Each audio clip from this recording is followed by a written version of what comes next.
Okay, give thanks for life. We're back and alive for another Tru-Mon show with Mr. Arthur, Madame Fiona. How are you? Very good. Yeah, we're well, thank you. Good. We're drinking smoothies. We're having green smoothies. We're running late. It's necessary to keep a good health. It's the primary thing if we want to go around and keep speaking truth. We got to be healthy. You know what it also is? Do you know what it also is? Keeping your health. It's the ultimate rebellion, because actually those in control do not want us healthy, because it's when we're healthy that we think better, we think more clearly, we're fitter, we're stronger. They love us to be addicted to the cigarettes, to the booze, to the drugs, to the pharmaceuticals. They love that. So all these poor young kids who grow up thinking to rebel is to go and smoke and take drugs. They're actually doing exactly what the authorities want them to do, because it keeps them stupid, dumbed down, distracted, and all that sort of thing. Low vibration, that's what they want. Keeping your body really fit and strong and your brain really clear is the ultimate rebellion. Yeah, that includes being ego-centered and self-centered. They love all that. They love people to go out in the streets and march and protest and all this stuff. They love all that stuff because it just shows you how weak we are. Yeah. Please fix our problems. Please fix that. Yeah. Look, this is why in the free man movement, people write to people. Who are you writing to? If you're a man, why are you writing to someone other? No one's your master. Why are you asking someone else to fix your problems? Just change your life, change your attitude, take responsibility, stop giving your power away. You know, please fix us. Oh, please improve our cell conditions. Please change it from grey to pink. You know, please do something to make our lives a bit better. That's what everybody asks, but that's not working this way. We have to do the work, because now we're in a mess, and we're realizing what kind of mess we're in. And we have said a lot of things last week. A lot of things have been spoken and written and on Facebook and everywhere. I've been following a bit what happened with the repercussion of our discussion. It was very positive. It's not that, but some people are very, very stuck, and I was there myself. Okay, I'm not judging everybody here. It's my own experience that I share here online, but I was stuck in the paradigm for a long thing, and I finally let go this week, and I'm going to explain you how I finally let go. And I understood in what kind of mess I was myself and what kind of programming I was. So, you know, this whole journey, I'm on a one-way journey, that's for sure, because I want to know the honest truth, and the honest truth is about myself first. I want to know who I am, because the conspiracy is against me, to keep me quiet, to poison me that much, to do all this harm to my soul, to my being. The conspiracy is against us.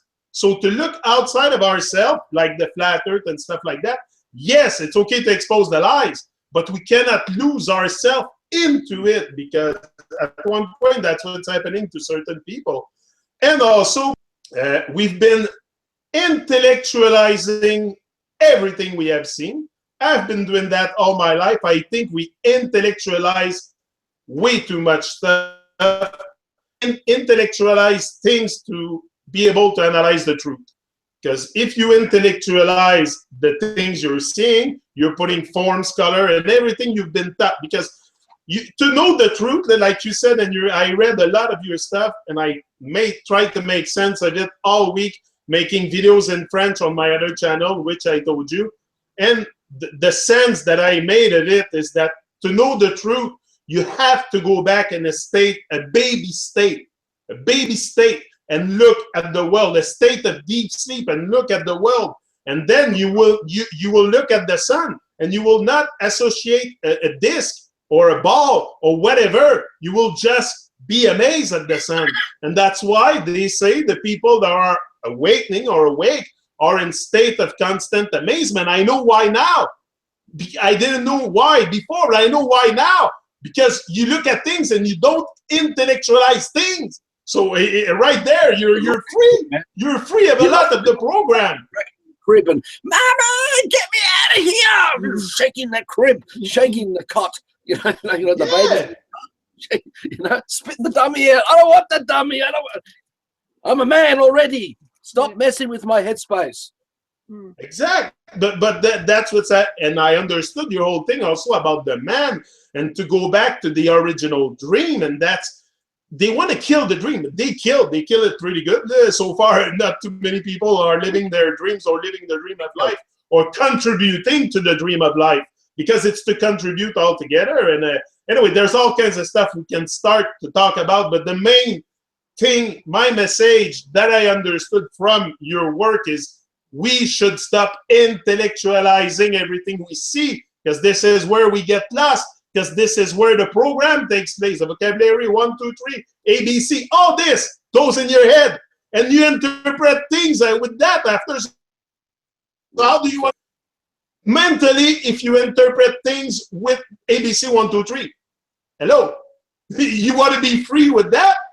I'm looking for truth. I don't want to have to use ABC, 1, 2, 3 to look for truth. I shouldn't have to. I should just go outside and first party, look at the sun and be amazed at the sun. It's even that, I wouldn't say it's a sun.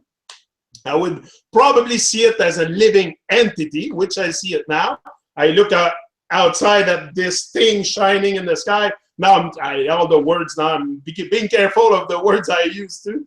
I look at that thing and I see it as a living entity. And I was also reflecting on the moon and all that stuff. The moon could also, like you were saying, the dark side of the moon, I understood that also. The dark side of the moon is there, but only in our head. There's no dark side of the moon. Once, that's how I interpret it. Because the moon is a living entity also, so why would there be a dark side? They try to make us believe there's a darkness, but I don't think there's even a dark side of the moon. You know what I mean? She's alive, just like, I don't know. I'm trying to make sense of all that. Yeah, we're dealing with man's intent. You see, let's go with what you shared here. Let's go back to what was shared in the previous video. Imagine the dream of life is a bubble, and there's the creator holding the dream of life in its hand. This is an analogy, a lineal analogy, right? Just to make an example of this. And all the information of the dream of life is in that bubble. Now, it's still not alive. It has no life. So the creator comes into the bubble and breathes its intent. And its intent is its willpower, setting into motion everything of the intent, which is the purpose of the cow, the purpose of the tree, it's the purpose of the wind. So everything is in motion according to the will of the creator who dreamt it. So when you look at a tree, when you look at a bird, you're sensing the intention of the dreamer, the original dreamer of the dream of life, the creator, right? Now, there's the creator in paradise, amongst its creation, standing in paradise, dreams for a companion and creates another man. Now, this man's gifted with the whole intention of the dream of life. Here, my son, this is yours. It's all yours. I give it all to you. And so this man senses the intention of the creator in the wind. It feels the intention in the wind, in the song of the birds, in the waves, in the insects and the creatures. It senses it in everything. You see? So and the thing is, it feels it. It's not intellectualized. It's what we feel. It's our consciousness. And then this man dreams and creates and adds and paints and does what the man dreams for the dream of life, and it creates another man. It creates another companion and does it. You see? So we have fallen from this. Along the way, one of our brothers fell from this, created another dream with another intention, and says, oh, that's a daffodil and it's yellow. Oh, that's a moon and there's a dark side, da-da-da. Now, we are supposed to connect. As children brought up in nature, we are supposed to connect with the original intention of the living creator that we are all part of, that we are. And in doing that, we sense the purpose of everything. But this man created another dream, so that now we're learning, we've been trained to disconnect from feeling the intention of everything that lives, as the mountains and the whales and the dolphins, you name it. And now we are expressing this other dream, and in disconnecting, we're bringing darkness, because the darkness is our loss of connection to the true purpose of the dream of life. So we don't know who we are anymore. And that's the darkness. We've lost our connection, right? Because we don't feel anymore. We're in our bloody heads. Now, here's another example of this. This is happening to people around us. Imagine building a house. Now, a house requires screws. Now, the screws or the nails, they involve other men and women because they're all involved in factories, and they're involved in administration. They're involved in transport trucks. They're involved in digging the mountains and creating the minerals. They're involved in the government and the bureaucracy of the government and the banks, because the banks provided money and they're administrating the money. The government's providing the taxation and the laws. The courts are providing all the laws for this man who is going to use a screw to build his house, to build a house. There's all these people involved just for one screw. Now, it's not just a screw or the nail. Now we're talking about hammers, drills, jackhammers, saws. Now, all this is the same thing. It involves a lot of people. And then you got the architect who draws the house. Now, that architect, he's gone to university. He has all these people inside his head. He's been trained. He's gone and read books and magazines of all the other drawings and pictures that he's seen. So there's a lot of people in his head too. And then there's the guy who bought the land. Now, he bought the land. He's got the land titles office. He's got the government, all the rules and regulations and everything else that come with it. So there's all these people in this guy's life too. And then he's got his dream for the house he's building on this land. And how many people are there in this man's head, in the carpenter's head, to pick up a screw, to pick up a piece of wood and cut it, to lay concrete down on the ground, to build the foundations, right? Now, the system is this, because it takes a team effort of brainwashed people to create the system. But it also takes a team effort of brothers and sisters to co-create paradise too. So they're two different dreams using all of us. One uses all of us for the great dream, where we don't harm and we connect with the true purpose, and there's no dark side of the moon and all that. But there's another one where there is the dark side of the moon, because we are those robots in the programming that makes us do what we do to build this house. And the house we build is the system. And the whole foundations and everything come out of it, which is the education system and the university and all the courses and careers and all the titles and standings and race, culture, creed. All this is bullshit. It's garbage, right? But the thing is, we are so conditioned to listening to the intellect. But behind the intellect is the demonic possession, because this gets into another subject, maybe not today, maybe another, maybe we'll see where it goes, where we get into bloodletting and blood libel, because they're inside the thoughts of ABC 1, 2, 3 that forms the constructs and concepts of this language that we talk, which is the language of darkness. It's the language of disconnection from the heart of creation.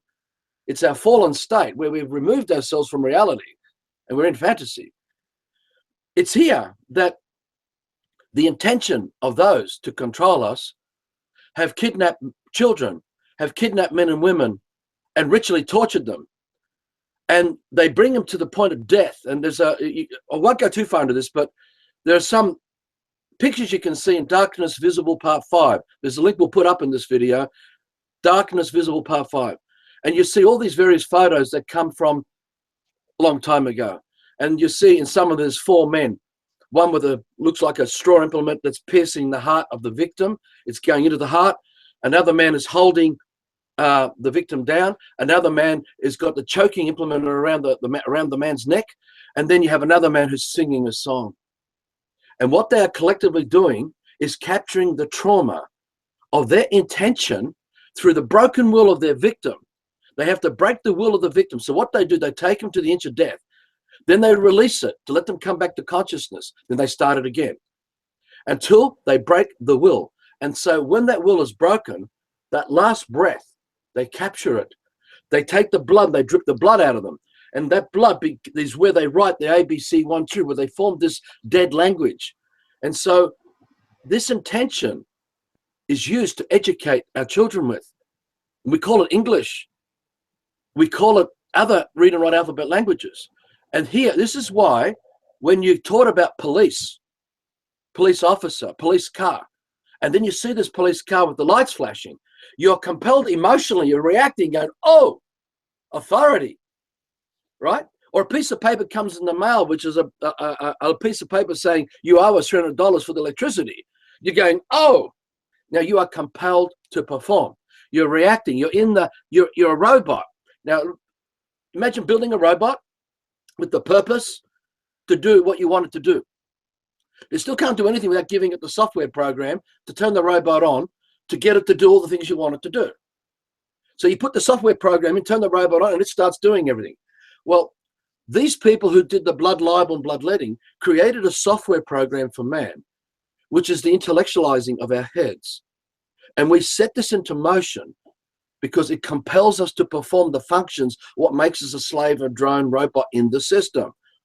And this is what has disconnected us completely from who we really are, because we don't have a single dream that we've created, because it's their dreams and we've taken it on, you see? Yeah. So this week, Arthur, I really realized how deep it's not even the rabbit.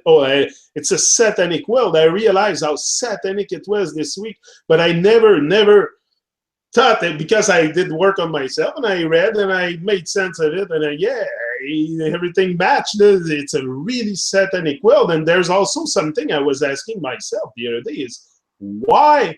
What is it that keep us from thinking about it? From what happened to me? Because now I'm doing an introspection. What happened to me? Because I only found it at 40 years old. So what happened? Why did I not search it before? Because there was an inculcation in process, ongoing on myself, and I never seen it until yesterday. I never seen it. It was still there. Now I decide to detach from it. It's not there because I. Huh? Well, that inculcation that's over us is also when you talk about looking at things through the eyes of a child now, and how you see how amazing it is. That process of intellectualization that we're taught is also what enables us to justify and talk away all the harm that we see. I mean, you come out with the eyes of a child and start looking at the harm that's around. It's horrendous. You know, the car is a death machine, and most of the food is, and yet we think it's food. We think going to McDonald's is food. It's not, it's death.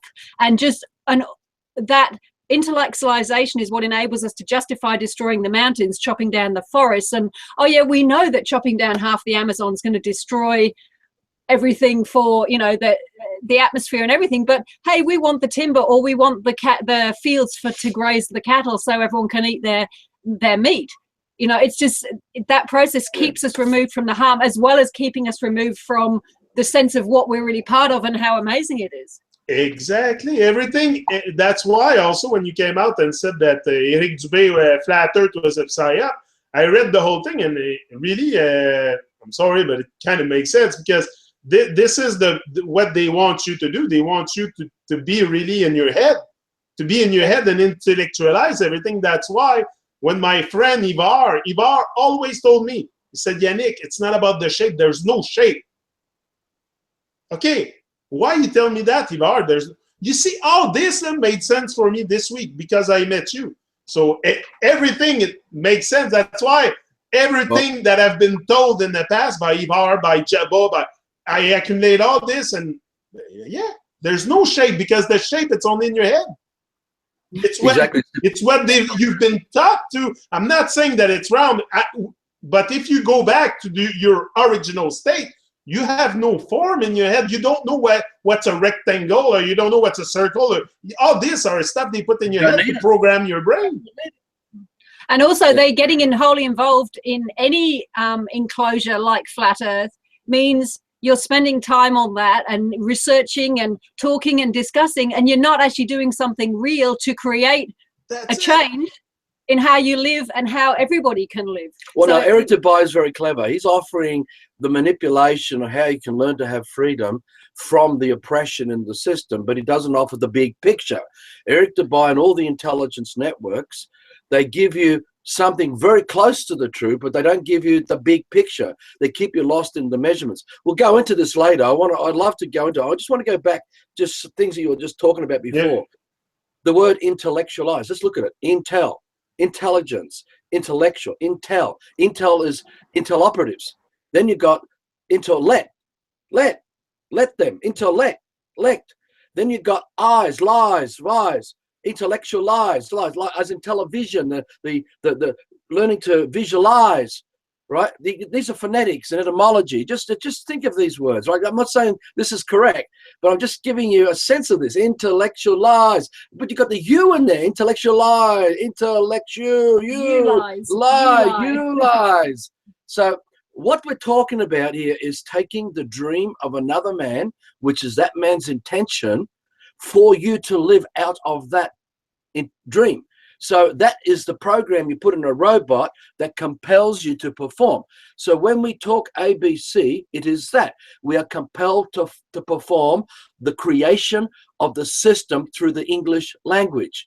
That's why they called English the New World Language back in their records of the 1100s, because when they first crafted English out of Hebrew, when they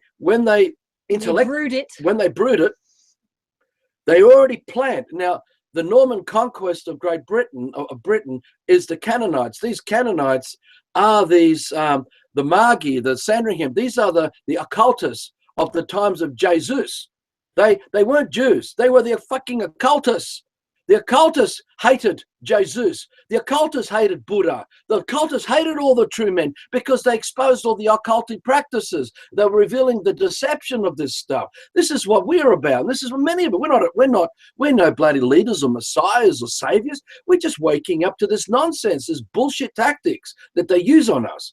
But the point I'm trying to get at is that the Jews of today are basically used and abused and manipulated. Their history, really changed around the 1500s, and it's another subject which we're not going to go into today. But they're not the Jews that they put in the book, because the letter J didn't even exist till roughly 1520 in the English language. The letter J was first used by Francis Bacon, alias William Shakespeare, alias Francis Bacon. And the letter J, maybe the first time the letter J was ever used was in the word Jew. Now, when we use words like Judeo, Judaic, and things like that, it means occultists. These are the practicing occultists. They are the masters of black magic. They are the ringleaders of sorcery. What they do, they are the ones who create dreams and get their victims to become caught up in the dreams, to get them to set them into motion so they perform the dream, so they become in the dream. So Alice in Wonderland is their creation. The English language is their creation. You get man inside these dreams, and then you make them believe that that's who they are. Man, you're going to get them to create the world that you want them to create. So that's why we say in our work, slaves willingly create a world in their master's image without realizing, right? If I can get you to think what I want you to think, say if I was one of those occultists, if I get you to think what I want you to think, put these pictures in your head and get you to accept that reality, the daffodil is yellow, I can get you to perform my intention through you. So I can control your will because you've accepted my intention on you. So I'm now using your will to further the intention, right, of what I planned for you. So you're in my image now.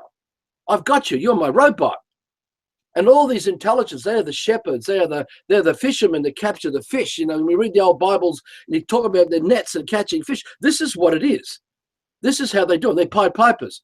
So if you believe what they put in your bloody head and you set that into motion, you will create the world that they've designed for you to create, right? And that's what a robot is. That's what robots do. The robots carry out the program of whatever it is that's been designed for you to create. Now, this is at the heart of everything that is the system. So if we don't lose focus on this, you get back to the reason why it's happening is because brothers and sisters were tortured and ritually abused, murdered, to capture the soul, to capture the broken will, so that when the sounds come out of your mouth of A, B, C, and all the constructs and concepts that are the sentences, we form these words into sentence, because it is a sentence. We are sentenced. And it's a prison. We are in the prison of the matrix. They call it a sentence. It's a sentence. Yeah. I never thought of that one. Okay, and then when you look, this is intentionally done, and you can read his story, her story, which we got. You'll find the links on our website. His story, her story is history, and history is the dream of the man intention recorded through their recorded ages, right? So all history is in his image. And so all the civilizations were created in his image. And all of it bear the lie, right? And remember this, a lie is destruction. To lie is to commit death, because it is turning away from the original intention of the dream of life. We are learning, we've been trained not to connect with the true purpose of why the tree exists, why the bird exists, why everything exists of nature, why the river runs, why the wind does what it does. We've lost that connection. And because of that, we are committing death and destruction, because we believe the lie that is that shit put in our heads of that intention of another man that sets us into motion to become the armies that invaded all the tribes across earth. Look at the conquistadors. How do you say that word? Conquistadors. She was Spanish. She can speak Spanish, this girl. But anyway, long story cut story is that they went there and decimated all these tribes, right? Just like I said about Pol Pot in the last video. So all these people were carrying the Bible, doing the work of God. You know, we all know that the Bible is being the medium of immense genocide everywhere. And people think they're saying, we're doing God's work. We're doing God's work. No, we're doing the intention of the Grand Architect, the man who dreamt this idea. They're in their image and they're carrying out the emotional E-motion. E-motion is the compelling program of the robot. In this case, a man who's disconnected from reality, and that man only sees what he sees. So when you see a police officer, he only sees the statutes and the laws, or what makes John Smith the police officer. So when he sees you, the man, he doesn't see the man. He only sees the statutes and the programming of the English language that defines what he's looking at. So you're not even on his radar. Who you are is not on his radar. What's on his radar is the one he's putting there about the statutes and laws he's superimposed over you. The daffodil is yellow. When you see that life form, you're superimposing the daffodil is yellow over that life form. When the police officer sees you, they don't see you. They're superimposing the inculcation, the ritual of death to man, because they're committing murder to you. They're performing the ritual of disconnection from who you are. So when you go to their court, they don't see you. They're trained not to see you. You're not there. What's there is the inculcation that is the program of the robot. So when they ask you for your name, are you such and such? And you say, yes, well, you've just committed the original sin again. You're repeating.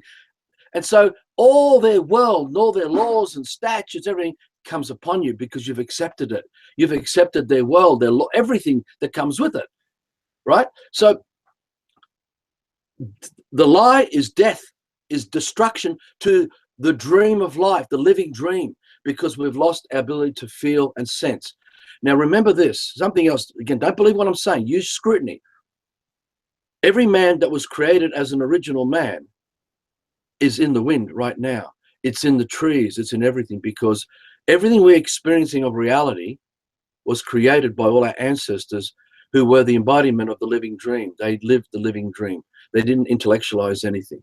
So when you connect, you're connecting with your true living ancestors, and they whisper to you through your intuition, your sense. You're not alone. When you feel things, you're feeling more than just who you think you are, because who we are does not end at the surface of our skin. Our consciousness is the whole of the dream of life. Just as the Creator came and breathed this life, and its presence is everywhere in the dream of life.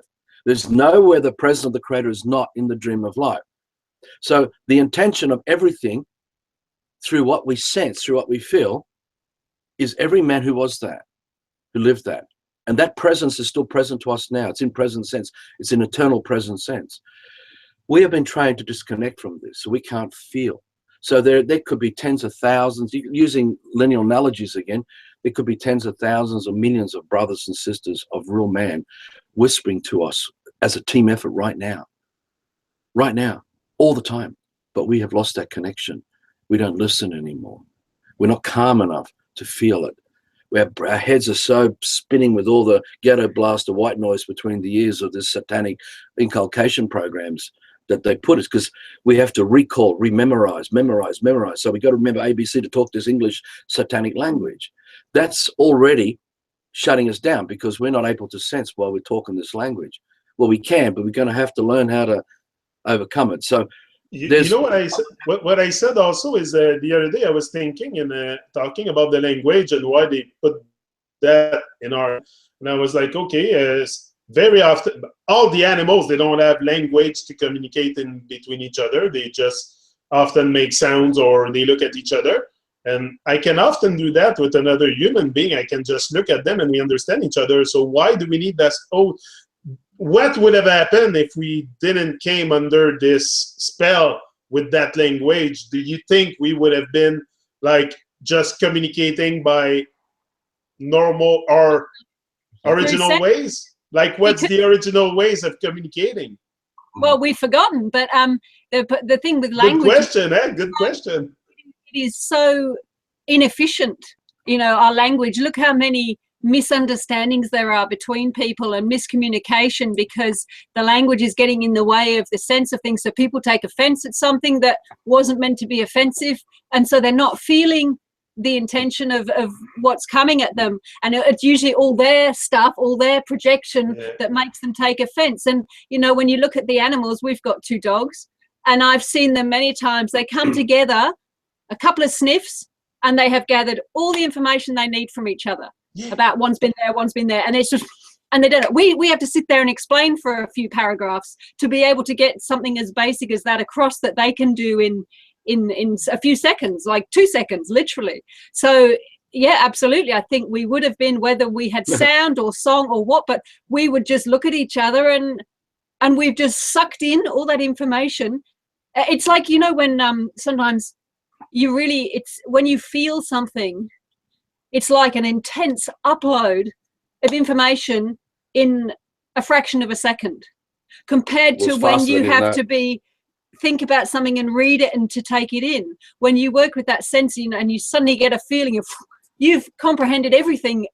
That's like what happened. That's what happened to me on the side of the river this week. I was sitting and I was like, okay, what's happening now? And I made sense of all that in a flash of a second. And I was on my, I said, I got to say it. I got to share it. So I should, but yeah, we got to make sense of the reality. And this is what people are really disconnected. But I thought I was connected, but I was still disconnected up. I'm sure I'm going to find out more because I go where the truth takes me. And that's what a lot of people are not willing to do. They're going to go where the truth goes, but they want to know the truth outside of themselves, but not about themselves. That's what a lot of people are scared about. That it's how powerful they are beyond measure. That's what they're afraid of. Not that they can endorse something. It's we're always afraid of how powerful you are. So imagine to know the truth about yourself. A lot of people don't want to go down there. I never heard the stuff you're saying. I never heard it from any flat earther, researcher, whatever that's out there exposing the psyop of the flat earth, ball earth, whatever. I never heard the stuff you're saying. So there's something, there's a cover-up somewhere. You know, the people that know the truth like that, the one that are closest to the truth tell the more lies, and they're going to make sure that you're trapped inside the head and that they're not going to give you tools to get out the system without this evil stuff you have in your head. You know, and it's also, yes, I agree that people are scared of how powerful they are, but they're also scared to really look at themselves and see how shitty we all are, because how we behave to each other, how we behave to Earth, and to even to our children and to everything is horrible. It's despicable. It's disgusting. That's what and that is the one thing as well. People, a lot of it, it's love to talk about the truth there, and look who's doing this and look who's doing that and this conspiracy. But when it comes to actually turning around and facing the real demon inside that makes us behave in this horrible way, it's very, very confronting. And you've got to be really determined that this is what you want and that you want to get to the truth, no matter how painful it is to look in the mirror and really see what it is that we all do and how we behave and the lies that we all tell day in, day out about this. And then we wonder why our children tell lies. Even you know, and that. we all bully each other, and then we wonder why our children are bullies at school. You know, it's like they just suck up everything that we do and we see it, but they're more open about it. And so we're just seeing our shit reflected in. Well, there's that true language when we suck everything up. When a dog comes and sniffs you, and that first sniff already knows everything about you. When the dog sniffs more and more, it's sniffing everything about you. This is why we say to people when they ring us up, well, come over and smell our ass and we'll smell yours. We'll get to know each other, right? Because that's the true language. Talking and talking, all this talking we've been doing for 10 years has done literally nothing for most people, right? It was only those who made sense and started to create their living dream, meaning they started letting go of the prison that was holding them down, the ego, the E-go. When they learned to ignore this and start to listen to their conscience, they're listening to all their ancestors around them. They're listening to the living creator that's already with them now, the God everyone worships. It's not a God to worship, it's a living creation. And we are the full embodiment. We're not separated. In the Eric Dubai thing that we put up, which is, again, we're going to add more to it maybe later on after this chat. We're going to try and finish this thing. We're going to add another section to it. We called it Eric Dubai's Flat Earth is a Cult. So I'll send you that link and you can put that up as well, because we talk about measurements and what the Freemasons do, what this satanic thing is all about. When they created ABC 123 and used the ritual, the bloodletting, when they captured the blood of the dying, broken children, this is why so many still die today. They keep this up. All their rituals is to keep this ego, this trauma, because the E-go, ecclesiastical is E, is the high priests of Freemasonry who are telling us to be the robots in their image, to carry out the world they dream for us. And so that's what an E-go is. So when we are trying to memorize, we are holding the collection house of everything that comes out of ABC 123 in an illusory state of imagining. And this collection is the ego. We form the ego and we give it a name and we call it Arthur. And this Arthur enters into the system of the collection house of all the explanations that define the system for us, right? And so we live our whole life talking the language through the ego, right? Controlled by the emotion, the E-motion, because the motion is what compels us to perform. I hear the clock. Oh, it's nearly a quarter. I've got to get up. I've got to get to work by 9. That's emotion for the ego, for the slave. So the whole system is like a shadow of, or like a complete reflection of nature. But it's not real, because you see, when children are brought up by nature without this stuff in the kid's head, the ancestors, that is the wind, that is the sunlight, that is the birds singing to them. The ancestors are singing to them right now, because that's what the bird is. It's the song of man. Because the living creator that set its life into motion is that. And we are connecting with the living song. Now, as we said before in the other video, there's no beginning to this bubble. There's no outside or inside to this bubble. It's always been. There's never ever been a beginning to life. It's never been a beginning to man, the living creation of life. And this is breaking away from the lineal brainwashing, the finite concepts of measurements. See, so when they trained us into ABC 123, they were forming measurements, which are explanations. The explanations is the name. So when you go to a supermarket, the supermarket's called Aldi, right? That's a name. It defines what Aldi is. But inside Aldi, there's shelves and shelves and rows and rows and rows of definitions of this product and that product. It's all under the name. So we're inside a name of many names, full of explanation. So each time we go to something, it's like an explosion of information. And we call it Kellogg's cornflakes, right? Or we call it peanut butter. And inside that name, there's a lot of information. But it's come from another man who defined that for you. Okay, so let's go back now. Outside of the supermarket, you've got road maps, road street numbers. It's all defined for you. You've been given a world to enter into to perform your ego under the name, because your name was explained to you. Arthur is Greek. Arthur was born in Sydney in the Crown Street Women's Hospital. Arthur was born on the 21st of August, 1957 at 6:07 or whatever, right? Arthur's mother's name's Antula. Arthur's father's name is William, you know. No, it goes on and on for all of us. There's a whole his story. of the ego that defines us and the ancestry of that. And we carry that as the robot ego in the emotion of being raised up in the education system where Arthur's going to become trained in something that Arthur's good at to further a career and an interest in the system, right? Until Arthur's death certificate is put in place that life is dead and buried, because the birth certificate introduced us into that world and the death certificate ended it. And the whole time we live between it is where we've accepted the authority of the Freemasons, the high priests, the E of the emotion, the E of the ego, as our authorites. Remember, authorite is a rite.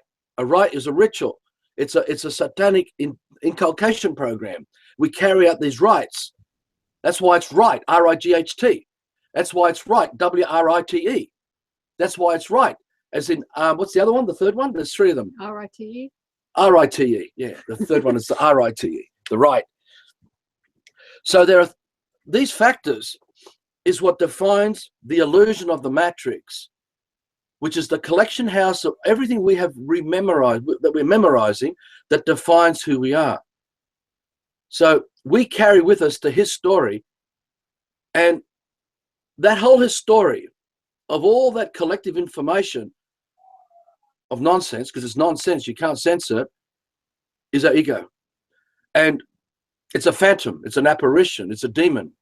And it hoods us, as in priesthood, childhood, brotherhood. We've been hooded by the demon of our own projection. We are the ones creating it, and we are in its image, because that is the dream of these priests who intended for us to be that way.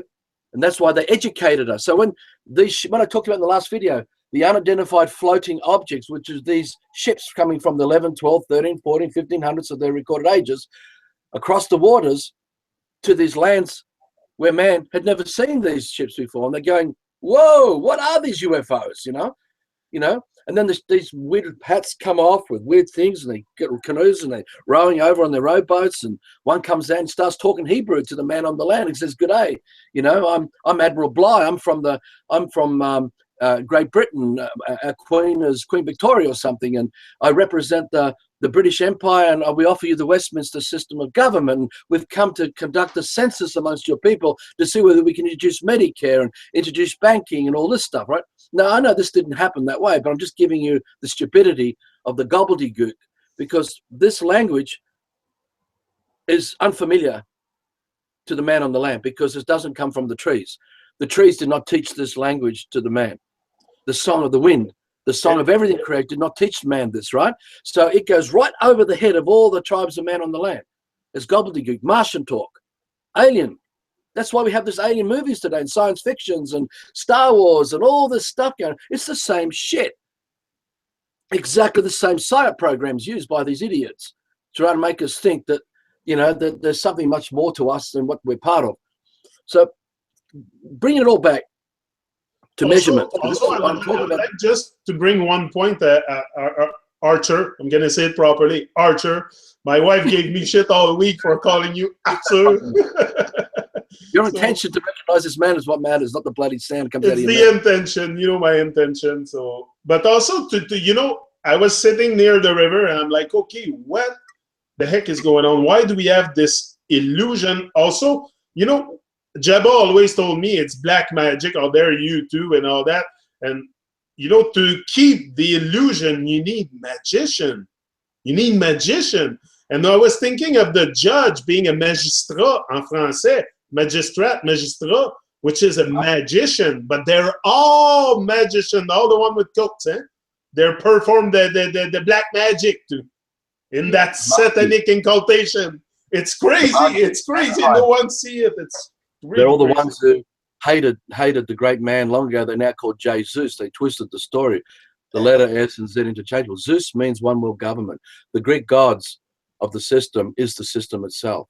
The same with all the Egyptian gods. So you'll find these same gods all through the Mayas, Aztecs, Incas. You'll find all the same thing. You'll see it all. That's what we talked about in the previous video. Let's go back to measurements. What I'm talking about here is ABC 123 defines our illusional reality. It defines the fairy tale world that we're in. Now, the way to look at it again is like Alice in Wonderland. Little Mary is us, the living.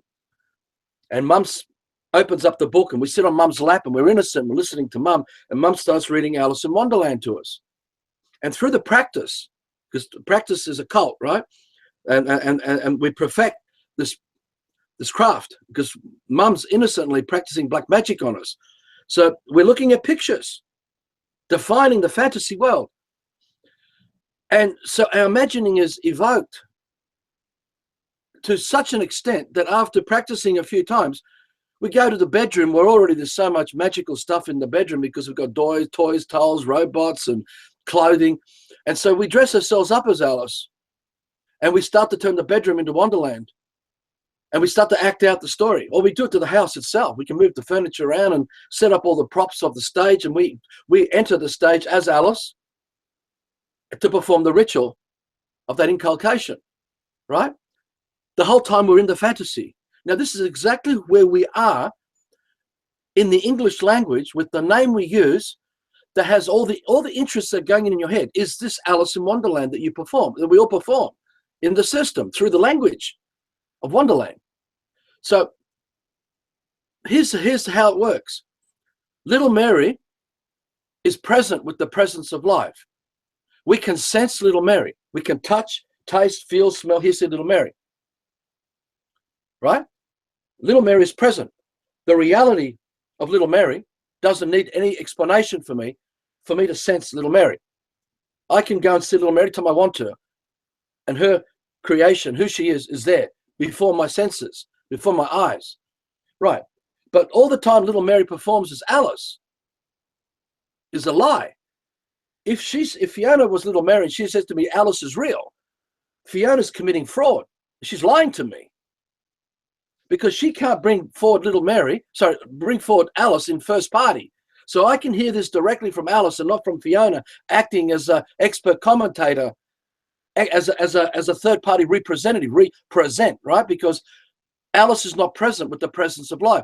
So Little Mary, Fiona, has to represent Alice to me. And so if I don't catch the deception of this fraud, I can accept that Alice is in first party through Fiona because I've accepted Fiona as Alice, right? Here's the thing. Fiona could be a police officer or a doctor, could be a surgeon, could be a judge, a politician. Now she can act as if the first party authority, the author rights, these practices of this author, because the author is the one who made up the story, all right? So if you look at the system the same way, and go back to the screws and nuts and bolts of building the house and all that, you see how this unfolds. And we get so lost in his story of the storytelling. I see how this unfolds in the Vatican with a guy representing God, or is God their God, or whatever. So when we explain what God is, we're lying, we're committing fraud. When we explain what freedom is, we're lying, because that's not your freedom. That's just an idea. What we think freedom is put in your head. And if you dance with the idea in your head, you're under an inculcation. You're under my satanic practice. I've got you. Now, the practice is when lawyers, they're in practice. They practice. That's why they're liars. It's a practice. It's a craft. So what you've got to look at here is that the whole system is black magic, but they don't give you full disclosure of how it works. They take you very close to the truth because they say, that's a daffodil, it's yellow. Or she says to me, Fiona says to me, I'm Alice. Right? Now, she's brought me very close to the truth because here's Fiona. I can experience her. But if I don't rat out the lie, I will accept that her Alice is part of the truth.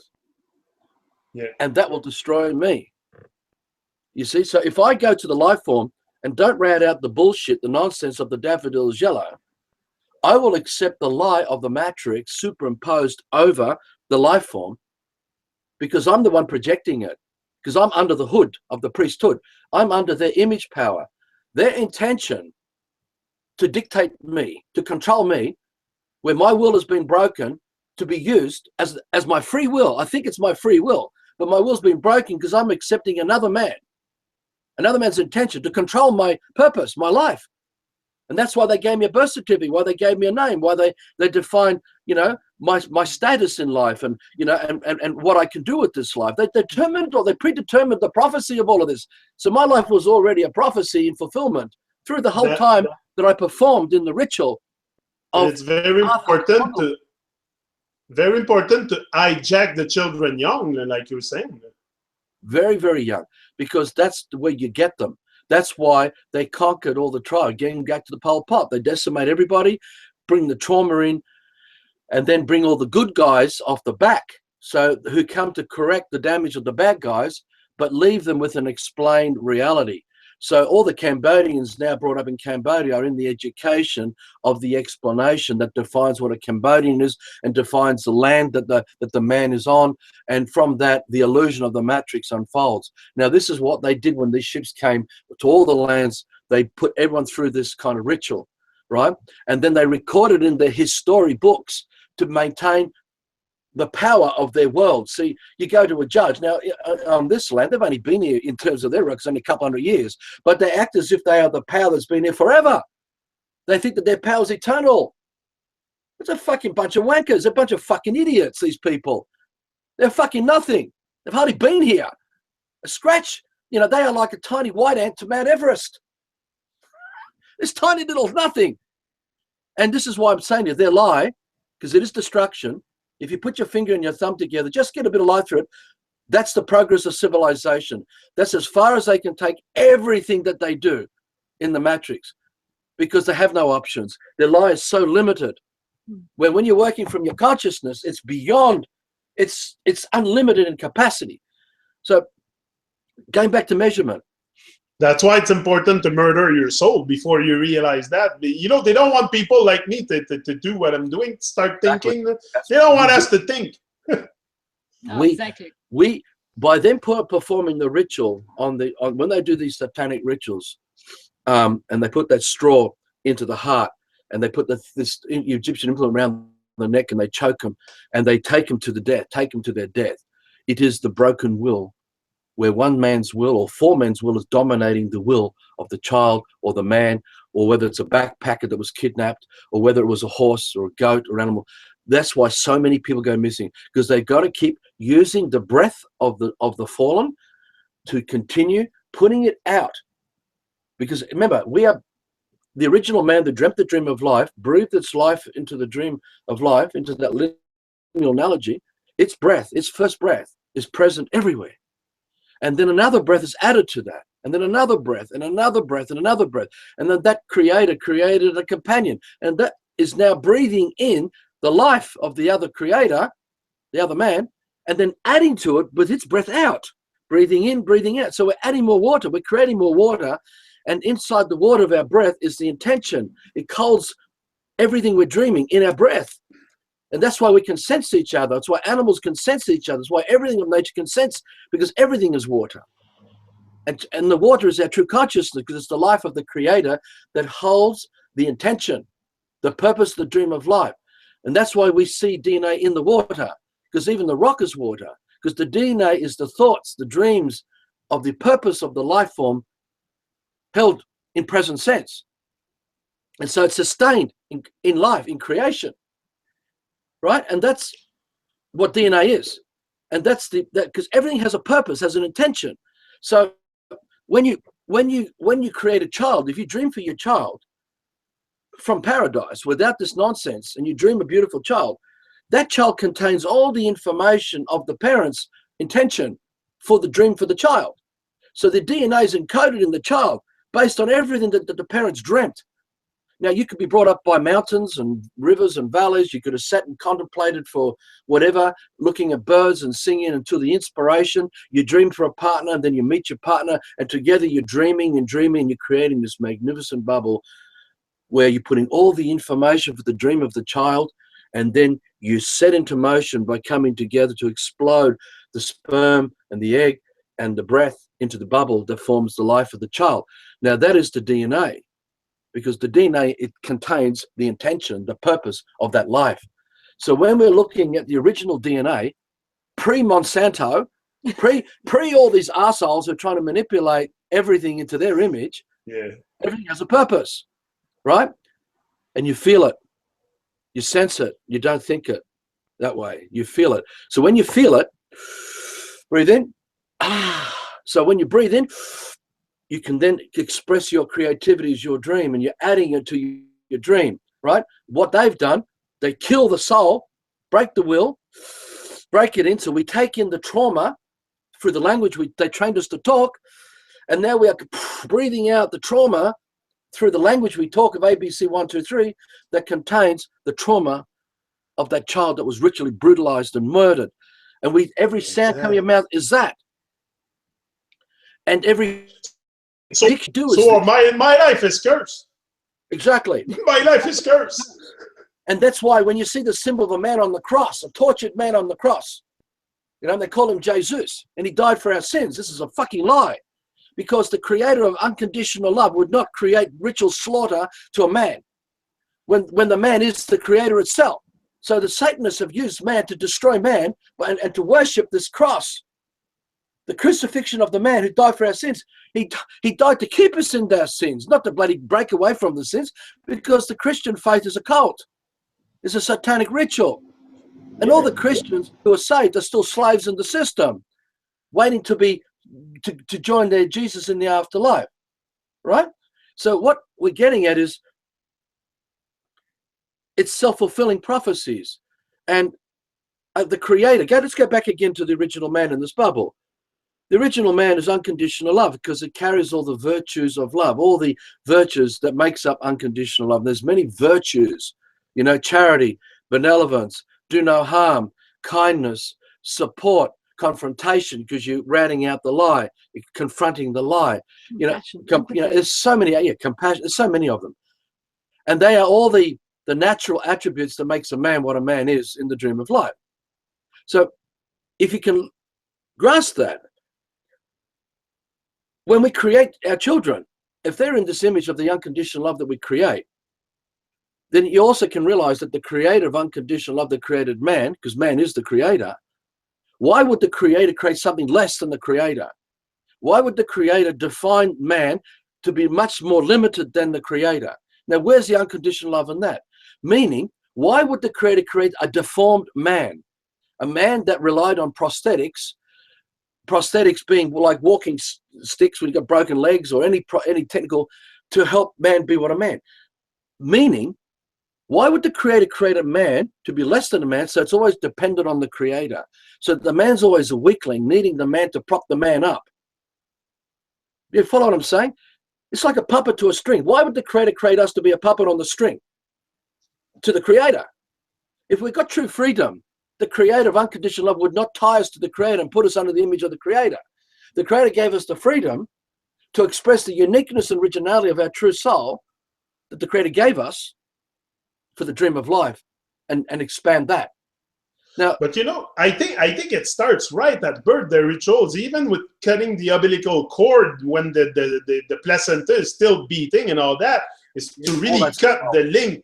You know, it even starts. It actually starts before, because in nearly every baby that comes today is not coming from the true dream of the parents for the child in purity and sincerity. So even the thinking of the mother and father and the habits of the mother and father before conception, during the pregnancy is all affecting. I mean, if you've got the mum going out and eating macas and drinking Coke and smoking, what is she putting into the child right there and then? If you've got a couple who argue and fight, or they just get together out of lust and boredom, where's the dream? Where's the dream for the child in that? There is no dream. There's no conscious intention to make the child, and it's no wonder that our children don't come out fully conscious. I mean, they're a hell of a lot more conscious than us in that they're just sensory and they just feel, but we've already got to them before we even conceive them. Yeah, there's no difference with the alien movies creating aliens, or you look at Dark City, the movie of Dark City, and you'll see just how that works. You'll see what we're talking about. But the thing is that we have the responsibility to hold the dream of life in focus, in present sense. So I see Fiona for who she is, because I'm experiencing not the lie, I'm experiencing the truth, without a lie coming between her and me and between this man and her, right? which is what the system does. They teach us to lie under the original sin, because when you accept the explanation, that is the original sin. When you accept the original sin, you've accepted the trauma of the rituals of all those who were murdered before you, because that's the prophecy. The murder is of the children, all those who died under ritual sacrifice, is the prophecy of your life, because you're now in the emotional state, the emotion state. You're in the state of New South Wales. You're in the state of Arkansas. You're in the state of Victoria. You're in the state of Tasmania. You're in the state of whatever Principality Canada. We're in a psychological state on the land, disconnected, right? Wow. And this is a psychiatric ward. This is the Jack Nicholson, the one flew over the cuckoo's nest. This is Jack Nicholson with, you can't handle the truth, because this is how far the discombobulation has been done to us. So we've accepted. Most people can't handle the truth. I'm sorry, but this is deep stuff you're saying here. I have never heard. It's pretty. It's in plain sight, and it's idiot friendly. It's just that we're so attached to the explanations that define the ego, and we have lived out of the ego the craft of protecting it, because we think that's who we are. The collection house of all this inculcation that formed the language of the man's life. Because we use the language to define the man, what we think we are, through measurements. Again, we are lying all our lives, and every lie is death to the life of man. Every lie is destruction. So while we accept the lie, we're supporting death and destruction. There is no grey about this, nothing. It's clear. It's either eternal life or eternal death. And this is what's become of us. So if we fall into the phantom persona, the person, the straw man, the identity of the ego, which was explained to us, that defined the name Arthur. If I believe in that, I'm not only fallen, I'm dying. I'm killing my soul, because I'm not creating a dream of the living man there to further on. So when the body goes, the life of that soul continues on. It's not there. So if you don't create a living soul, a living song, and all you know is the definitions of ABC and all the trauma comes with it, and all your life is dreams of these occultists who've been fucking with your head, fucking with all our heads, we die with no soul. Well, and it's finished. That's why. And the only, let me hang on. The only thing that continues on is the memories of the life. That's why they record it in books. Why we have, after the Anzac Wars and all that, and we have all the memorials and all the cemeteries and all the stuff. While that continues on, the memories of all the dead can continue being risen up, but they're dead. All the apparitions of all the soulless lives can be used as the dark force energy that they rely on to perform the rituals of the system that's celebrated as the Olympic Games. It's celebrated as New Year's Eve. It's celebrated as Easter and Christmas. It's celebrated under all these despicable things that these people do. But if you go to a haunted house, it's because you're experiencing the apparitions of the lives of those who lived the lie and they died without a soul, because the soul ain't there. Most people are dying without a soul because they got so close to the truth, but they still weren't the living truth themselves. So you can have your whole world explained to you. Like when David Icke comes into your life, or Mark Pazio, or Eric Dubai, or John Maxwell, or any of these despicable liars like Michael Tellinger and Santos Bonacci and all these other bullshit liars, or Oprah Winfrey and Deepak Chopra and Eckhart Tolle and all the other quantum physics storytellers and all those who push the movie The Secret, and it goes on and on. This is a lie. It is your death you're accepting here, because it ain't your dream. You did not create it. If we're raised by nature, the inspiration of our dreaming inspires our dreaming, and there is our soul. No one can define that for us. It can't be explained to us. We can't even be shown how to do it. We can only be it ourselves. And that means we've had to doubt who we are. We've had to doubt our magnificence. We've had to doubt the child that Fiona was talking about. The mother, before she even opened the legs to be penetrated by the man, she was already doubting who she was. And he was already doubting who he was.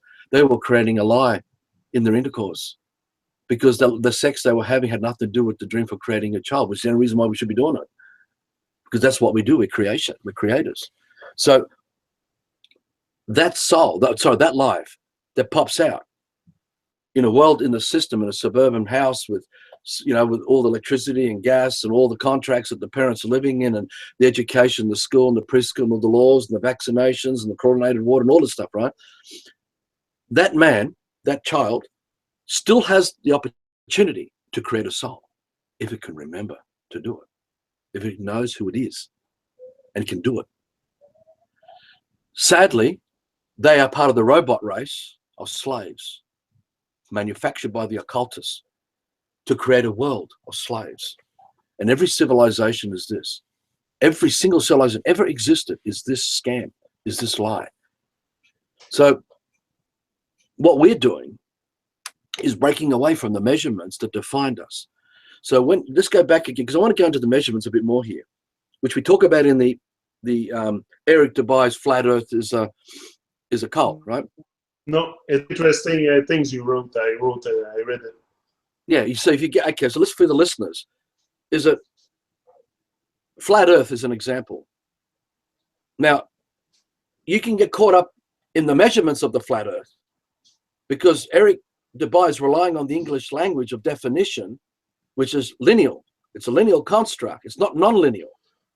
And when you look at Earth like that, it's no different to taking a man from India, blindfold a man who's never seen an elephant, and while blindfolded, please go and tell us what this is. And you walk up to the elephant and you feel the tail and you go, oh, it's a rope. And you go, oh, it's a trunk. Oh, it's a fan. But the man is blind because the man can't see the big picture. It can only see what has been defined. And if you bring up a child and explain to them everything through measurements of definition, which is ABC 1, 2, 3, which is the education you've been given, that explains to you everything of mathematics and geometry, because, you know, when you're looking through the eyes of ABC, you're looking at latitude, longitude, you're looking at seconds, minutes, hours, days, weeks, months, years, BCs, ADs, you're looking at levels, planes, dimensions, higher beings, gods, you're looking at the moon, solar systems, you're looking at Earth, you're looking at, and everything is, you're seeing through the eyes of measurements, which is a shattered reality, because you're now lost in the storytelling of the third-party explanations that defines the lie that you're living, and you can't sense the big picture. So you're close to the truth because you can see it all, you can sense it, but you can't make sense of it because you're so lost in the explanation that's defining, because you're still projecting it over everything you're looking at. So it's the same with the Flat Earth with Eric Dubai. Earth, to us, Earth doesn't end at the surface of Earth on the land. Earth is the whole of creation. Everything is Earth. Everything is consciousness. Everything is life. So you've got to see the big picture to define the true shape of Earth. You can't just look at a straight line and say that's Earth, because that's brainwashing, because it means you're still disconnected from sensing that the fact that you were lied to when you were told that Earth ends here on the land and there is all the rest of space with all its quantum physics and astrology, numerology and all the other crap that comes into it that messes with their heads, because Eric Dubai is relying on everyone to be brainwashed into the definitions of measurement, which is English. We're talking English, right? He's relying on you to believe in English or French or Hebrew or Dutch, doesn't matter, whichever I read and write, it's all theirs, it's all satanic. And the technology that comes from it, the equipment is lineal. How can something that has no soul, no consciousness, define reality to us? Or, look, when every thought in your head is not coming from what you're looking at. Now look at the owl. Do you notice the owl? You see the owl? Ooh, ooh, ooh. That's the telescope and the microscope for you. Ooh, that's the inculcation working on us. Ooh, because we're seeing in the dark. We're in the night. And we can see the illumination. And we're looking at flat Earth, you fucking idiot, Eric Dubai, you prick. I never seen it like it, but listen, I'm on board with you because I'm telling you, I don't give a fuck about these people. Eric Dubai's a cunt. He's lying to you and destroying you. He's telling you to die because he's creating a cult. The same as that Frederick Malouf, the same as David Icke. These intelligence networks all working together to create a new order. They all come together. Oh, he sounds very similar to what I'm doing. and you'll find they're all slowly all coming together, this brotherhood of Freemasons, intelligence networks, and all the stupid sheep will all been raised up in the image that they've worked together to bring everyone like Moses out of Egypt into Israel. Is Isis, Ra, and El. These are all the satanic constructs and concepts that forms the fiction of the system, with the we now call Jesus or the New World Order. Eric Dubai is lying through his bloody teeth. He won't even debate this with us. He won't even cut. He'll just run. He's a gutless fucking wimp. He's a gutless wimp, because the truth, he won't go where the truth takes you, right? We have to say this. This is what your immune system does. Your immune system does not accept a lie. You don't sit there and, oh, it's a nice lie. Oh, yes, come and sit by my side.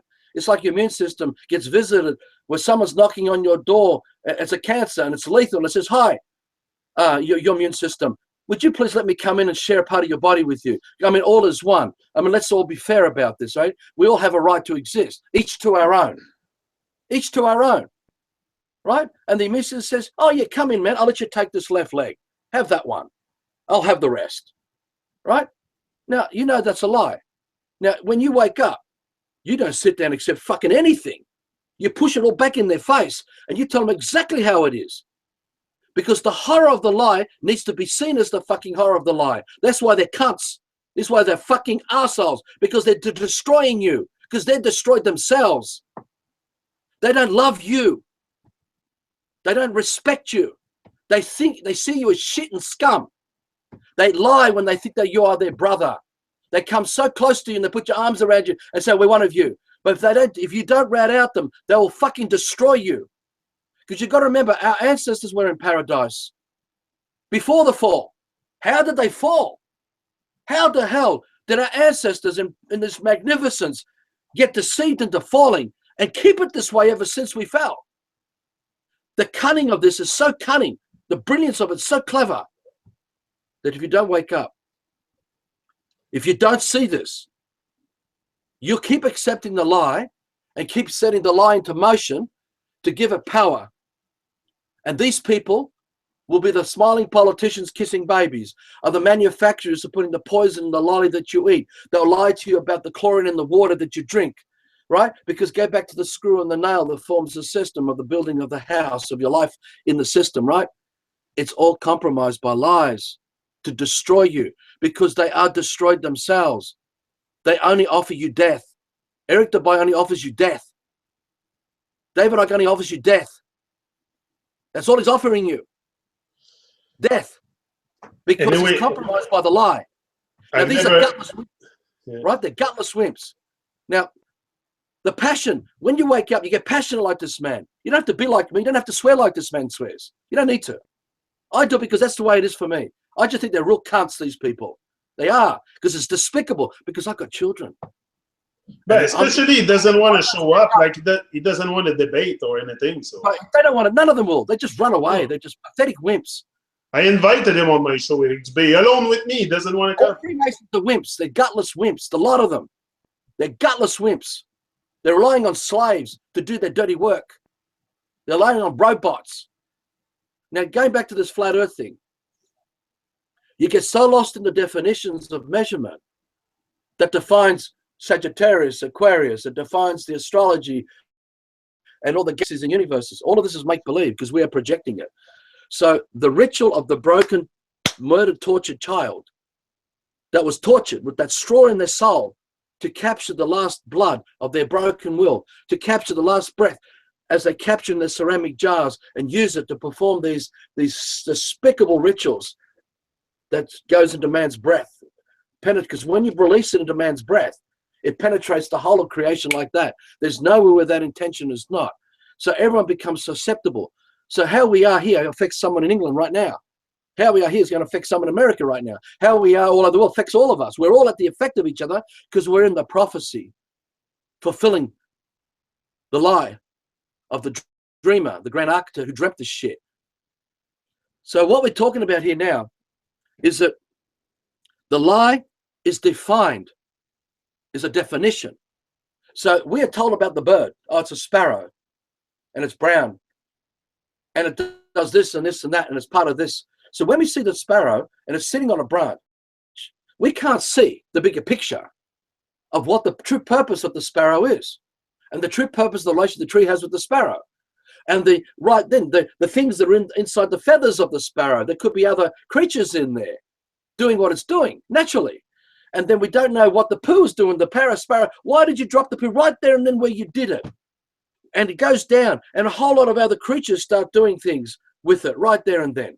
And then you look at all the other relationship that the tree has to the ground and the soil and the humates and all the wonderful things in the soil that makes the topsoil and makes all the humus on the top of the soil, and and it goes right up into the branches and all the limbs and why the tree is the way it is and why the sunlight glistens and the moisture's on the leaves, and we lose so much connection. We just lose so much connection that we can't sense the big picture, meaning we can't sense all our ancestors singing to us in any moment right before our eyes as we look at Dream of Light, because our head is spinning with the occultic practices of the intellectual cult, right? The occult, the occult. We are in a cult. The system is a cult. Everything of the system is a cult of cults. Flat Earth is a cult because it's defined. It's been explained to you. It's been explained to everybody. Now, here's the thing. This is the thing we've got to get past this. When we get past the measurements, and this is pseudoscience. This is the true practice of pseudoscience, because pseudoscience is make-believe as if it's true. It's the imagining made out to be true, and we believe it. And it relies on belief, faith, and associated opinion to that pseudoscience. In this case, 1, 2, 3. That's pseudoscience. ABC, that's pseudoscience. Where can you go in nature and talk to ABC 1, 2, 3 in first party without a third party coming forward, acting as in first party as ABC 1, 2, 3? Where can a child brought up in nature go anywhere in nature to learn about ABC 1, 2, 3 without another man already brainwashed having to explain it to them? This is pseudoscience in practice. This is flat earth in practice. This is everything they do, because the Freemasons need a cult, because the cult is all the robots together working to form the system of that lie. And we call it Christianity or Mormons or Jehovah's Witnesses or Seventh-day Adventists. Or we call them Arabs and all the different breakdowns of the Arab world. Or we call them Greeks and all the breakdowns of Greeks in the different parts of Greece. Or we break down and individualize everything. Everything's so broken down, and our head is so discombobulated that we can no longer sense all our ancestors who are singing to us right now as the tree, as the bird, as the wind, as everything that lives. Because we've lost this. We shut down. And that's what David Icke and Eric Dubay and all these arseholes do. They're cold, cunning, brutal intellects. And all their fanatics, all those in their fanaticism do this. They react. They fight for their fucking religion. They fight for their dogma. They fight, and they'll destroy anyone they perceive as an enemy. Notice the thread when you put on Facebook what some of these people are saying to us. We never said to them, we hate you. We never said to you, please hate us. We never said to you that you are less than a man. We just deconstructed the lie of flat earth and everything that comes with it. But they took it personally because they believe they are flat earth. It's just like if I say to Alice is a load of bullshit, she could take offense at it and say, how dare you talk to me like that? I'm Alice. How rude you are. And just destroy it and we get divorced.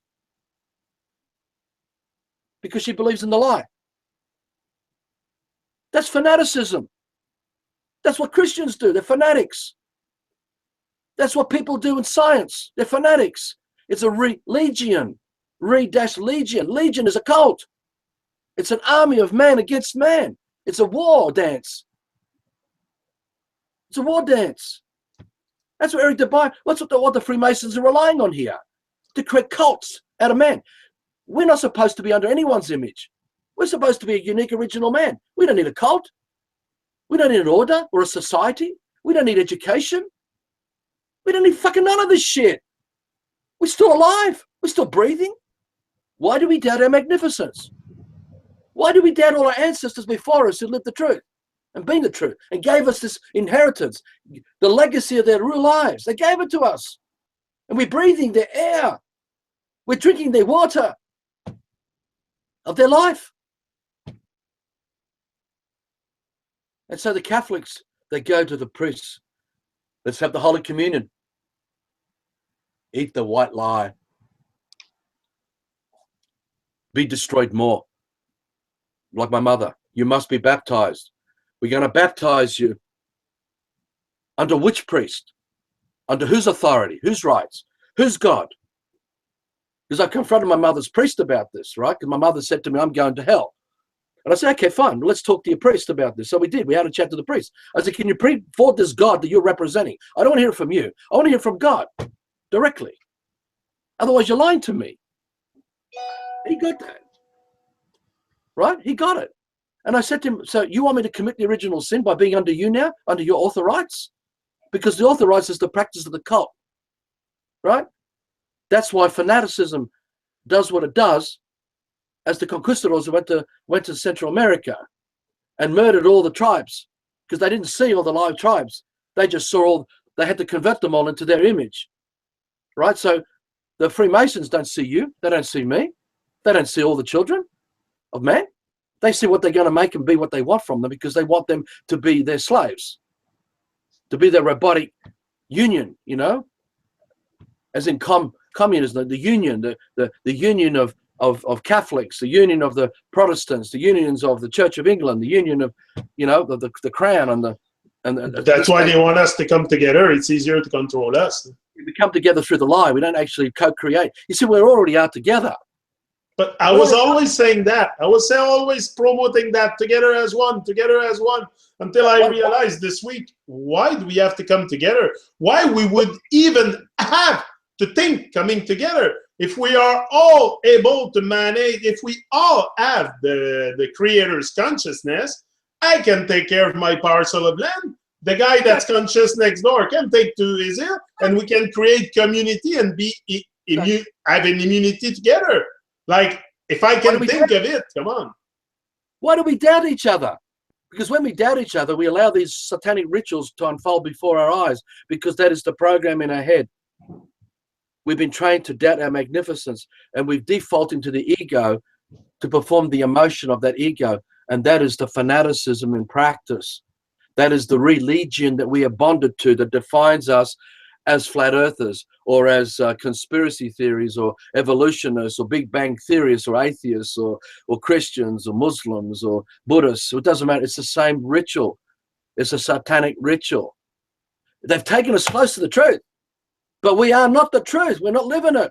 So we're still the lie. We're not living the truth. You're not living your dream. So they're sucking your life energy. That's all they're doing. And that's the whole New World Order comes out of this. And all of the lie that ever existed does this. This is the common denominator. It's done through measurements. Measurements. Because that's the compass and the square. The compass and the square of the Freemason is measurements. So when you look at the symbol of Adam, Eve, apple, and snake, Adam is man. Eve is man. The snake is man. But the forbidden tree is the compass and the square. It's measurements.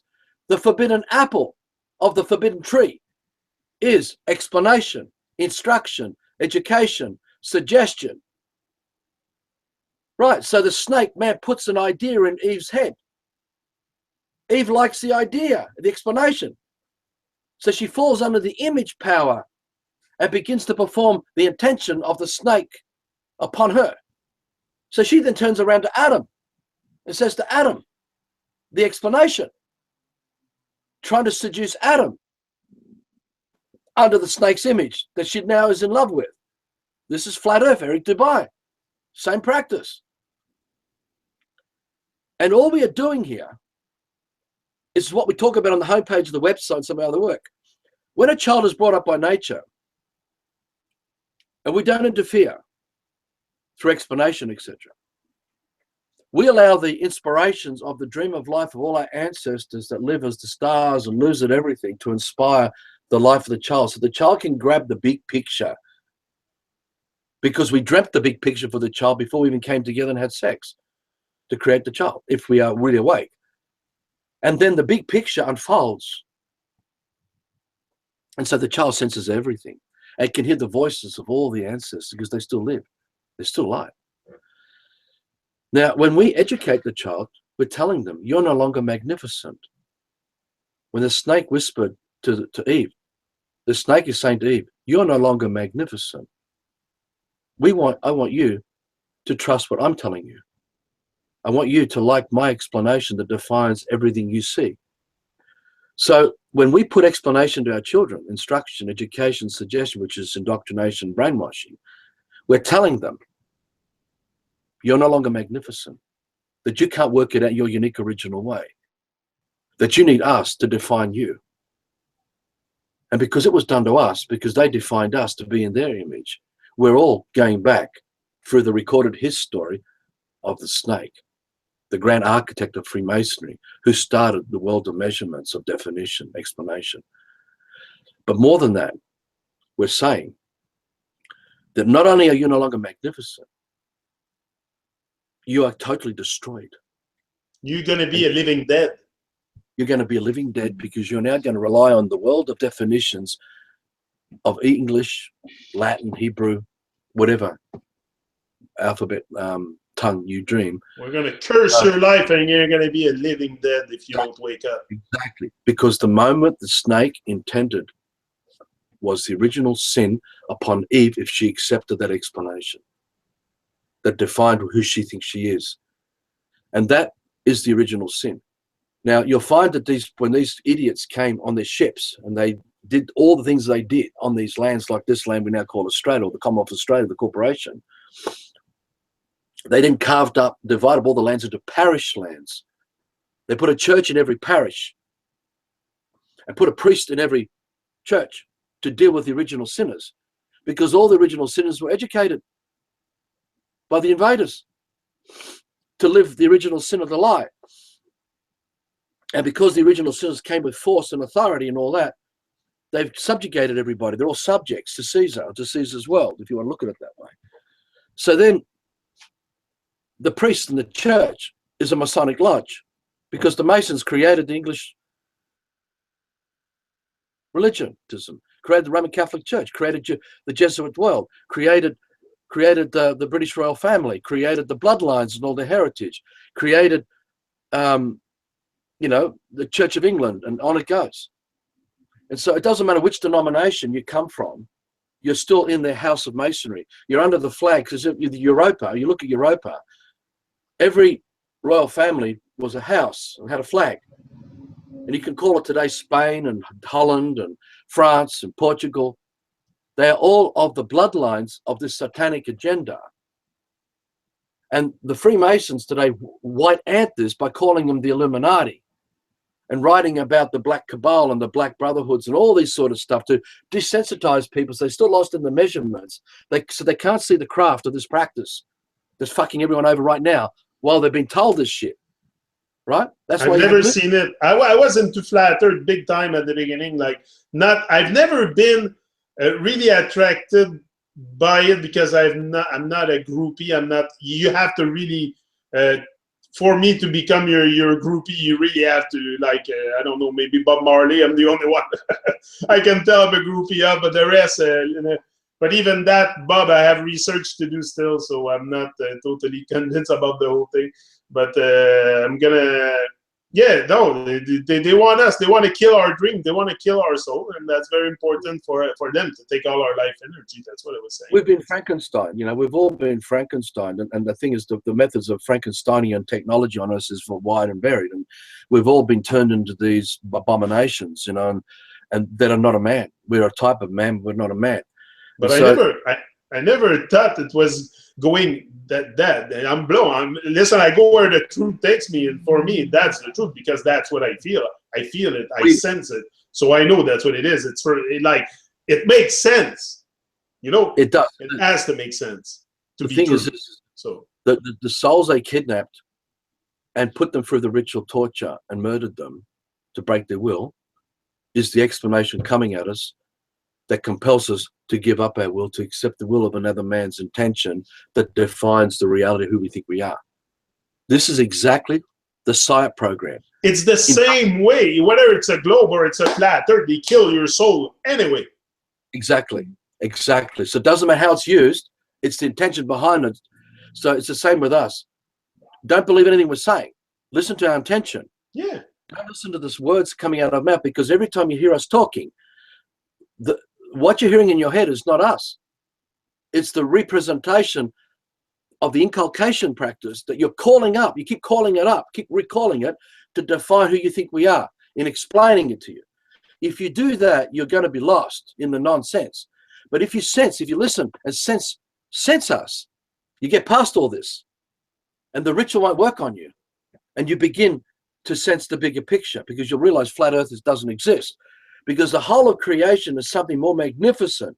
And unless we can step back and see the big picture, as the blind man blindfolded to the elephant and see the big picture of the elephant, we will only think certain bits of it. And if we don't see the big picture, all the areas that we don't see is the darkness messing with us, which is the dark side of the moon, which is the lie. Now remember this, the sun casts no shadow. The sun does not cast a shadow. There's no darkness. The sun doesn't cast any darkness, because the soul of man has no darkness. The darkness is man-made. So even when you look at the night sky, you still see all the light. You see everything that lives. Yeah, it's not dark at night. It's not dark. Okay, we've just destroyed, through the firmament collapsing, all the water coming down, we've destroyed the firmament. The firmament would have been more alive in what we call the twilight, in the night. The twilight would have had a lot more glistening color, which would be so powerful. Like looking at the aurora borealis and those things. The whole of all of the twilight of night would have been like that all across Earth, because it was a temperate climate. So we don't even know our true heritage, because all that's been destroyed. It's been Frankenstein. Earth's been Frankenstein. We've decimated so much because of all the religions who practice the occultic religion, these compelling programs that formed all the wars. Every man that turned against man, that every man that invaded another man's home, that invaded another man's land. Not that we owned any of the land, but to decimate the lives, because we didn't sense the true intentions of man. So when these UFOs came across the water, they weren't sensing the true purpose of the man on the land. They came already with the intention to conquer all of them and bring them all under their image. That was why they came. That's why they're in your life right now. That's why you got their laws and the governments. That's why David Icke's here. This is why all these people like Eric Dubai and Mark Pazio, they're all here in your fucking head, because that's the only place they got you, outside of holding a gun and threatening you with an odd ritual, you know, like the Boston bombings and some of the other shootings, to make you think, oh my God, we all got to be terrorized, and play that through their mainstream media and all that, so they can all stimulate the terror and the horror of all of us, because most of us are bluff. They rely on the bluff to pull off the New World Order. You know why? Why it's a bluff? Let me finish. Yeah. You know why it's a bluff? It's because to pull off the New World Order, it can't be done by bad guys. If you're a sheep inside the enclosure, you can't have all bad guys around you to make you think that you're entering into something magnificent that's the New World Order. You have to be in an enclosure surrounded by good guys who rescued you from the bad guys. So they come in, destroy the enclosure of the system of the current cult, and move you to another enclosure surrounded by good guys, who are all the Knights Templars, and tell you this is your freedom. So all the cattle are grazing on their freedom. All the cattle are grazing on the grass of consciousness. They're grazing on the lands of freedom, but they're all fucking brainwashed. Because the duality of the Freemasons work both as light and dark, because they got to use the truth to destroy you with it. So their bad guys come from the same orders and lodges and societies as the good guys. And the co-intel, the intelligence networks behind it, is what creates the herd mentalities that inspires the ego and the emotion of that ego to be the storytelling of what they claim will be their living consciousness as they move from one enclosure, the current horror of the system, where the Rothschilds are bad guys and the Jews are bad guys, and blame it on the Illuminati and all this, which is all bullshit. I'm telling you, it's all bullshit, this stuff, man. This is only one small bit of it, the bigger picture here. But the purpose is the intention is to mislead everyone. Let's go to this new enclosure. Let's be Moses leading the Israelites out of Egypt. The blind leading the blind. We live in a world, the blind leading the blind. Exactly. And so the new enclosure is Eric Dubai, the good guy. David Icke, the good guy. Jordan Maxwell, the good guy. Sasha Stone, the good guy. The One Earth this, the One Earth that. The Echo Communities this. The Jacques, whatever his name is, with his Venus project. These are all system-based. It's system because it's based on measurements. It's based on relying on man being brainwashed to enter into it. If no man was educated, no man would be that sheep going into that enclosure. If man was educated, no man would go into Eric Dubai's Flat Earth and become part of a cult. And this is how it works. You know, there's one I've got thing, to step out for a second. there's one thing excuse me. Yeah. that I read a few years ago that really helped me, because I found that when you realize how we've been educated into the lineal way of thinking, it's actually really hard to just get what non-lineal is, because we're so conditioned to beginning, end, past, future. But I read something in a book that really blew my brain a few years ago, and it said that, you know, if you've got a stretch of coastline and a man walks along that coastline, he's going to walk a certain distance, if we call it distance. But if you get a mouse who walks that same stretch of coastline, he's going to walk a totally different distance, because he's going to go up and down a lot more little crevices than the man is. And then if you get an ant who does that same stretch of coastline, the ant's going to be going through every single little tiny nook and cranny. So how can you say how long that piece of coastline is? Yeah. Because it's just, there is no definition of it. You cannot define it. And I found in some of the stuff I do, dealing with some of the products we use in the garden stuff, I'm lifting bags that might be, say, 50-pound bags or 20-pound bags or whatever. Or we've got the kilos over here. And it's interesting because I have discovered that sometimes 15 kilos of one thing feels a lot heavier than 22 kilos of another thing. And how is it that sometimes it's easier to pick up this 22-kilo bag of something than it is to pick up this supposedly 15-kilo of bag of something? And it's a real anomaly that I found really hard to get my head around. I can lift this one up with ease, but it's supposed to be heavier than this one that I struggle to lift up. So, and those things just show how that definition is a total lie, because everything is dependent on so much more than just this measurement that says this coastline is this long, this thing weighs this much. There's so much more involved to that we just don't look at. So much constructed ideas in our brain to define the reality that we live in. And you know what's hard, Fiona, for a lot of people is to let go. Me, Jabba came to me today on Skype. He said, Yannick, he said, I saw your let go video. He said, you're starting to let go. I said, yeah, because that's what we have to do. We have to start to let go. And that's what a lot of people cannot get, even what it is to let go of what? But it's to let go of all the constructed images and thoughts you have from another man's dream in your head if you want to start building your own, because you're corrupted in there. I was like that. Listen, I experienced it. I'm talking about stuff I know because I lived that curse. And my life is cursed from the day I was born. I came here, I'm cursed. Until I woke up at 40 and I, whoa. There's something in life than just this. But it's to look in the mirror. Most people don't want to look in the mirror, to Fiona. No. It sometimes can take so long for that to get through as well, because I only realized this about the bags, lifting up these bags recently. And I've been lifting up these bags for like 3 years and stuff. And it only just recently I went, hang on a minute. This feels lighter than this, even though it's officially heavier than this. So it took me like 3 years to break through that brain conditioning of, no, that one's heavier and this one's lighter. And that's the way it is, because the scales tell me that that one's 22.68 kilos and this one is 15 kilos. Therefore, this one must be heavier. And I suddenly went, hang on, I can lift this more easily than I can lift this. Yeah. That's crazy. You know, it's completely crazy. And that whole thing about the distance of how long something is, you just cannot define it. But we don't see that, because we're so addicted to those numbers and to what we've been told, that this is longer than this and this stretch of coastline has to go from here to here and it is exactly 5 kilometers long and that's it. Why, when it comes to defining the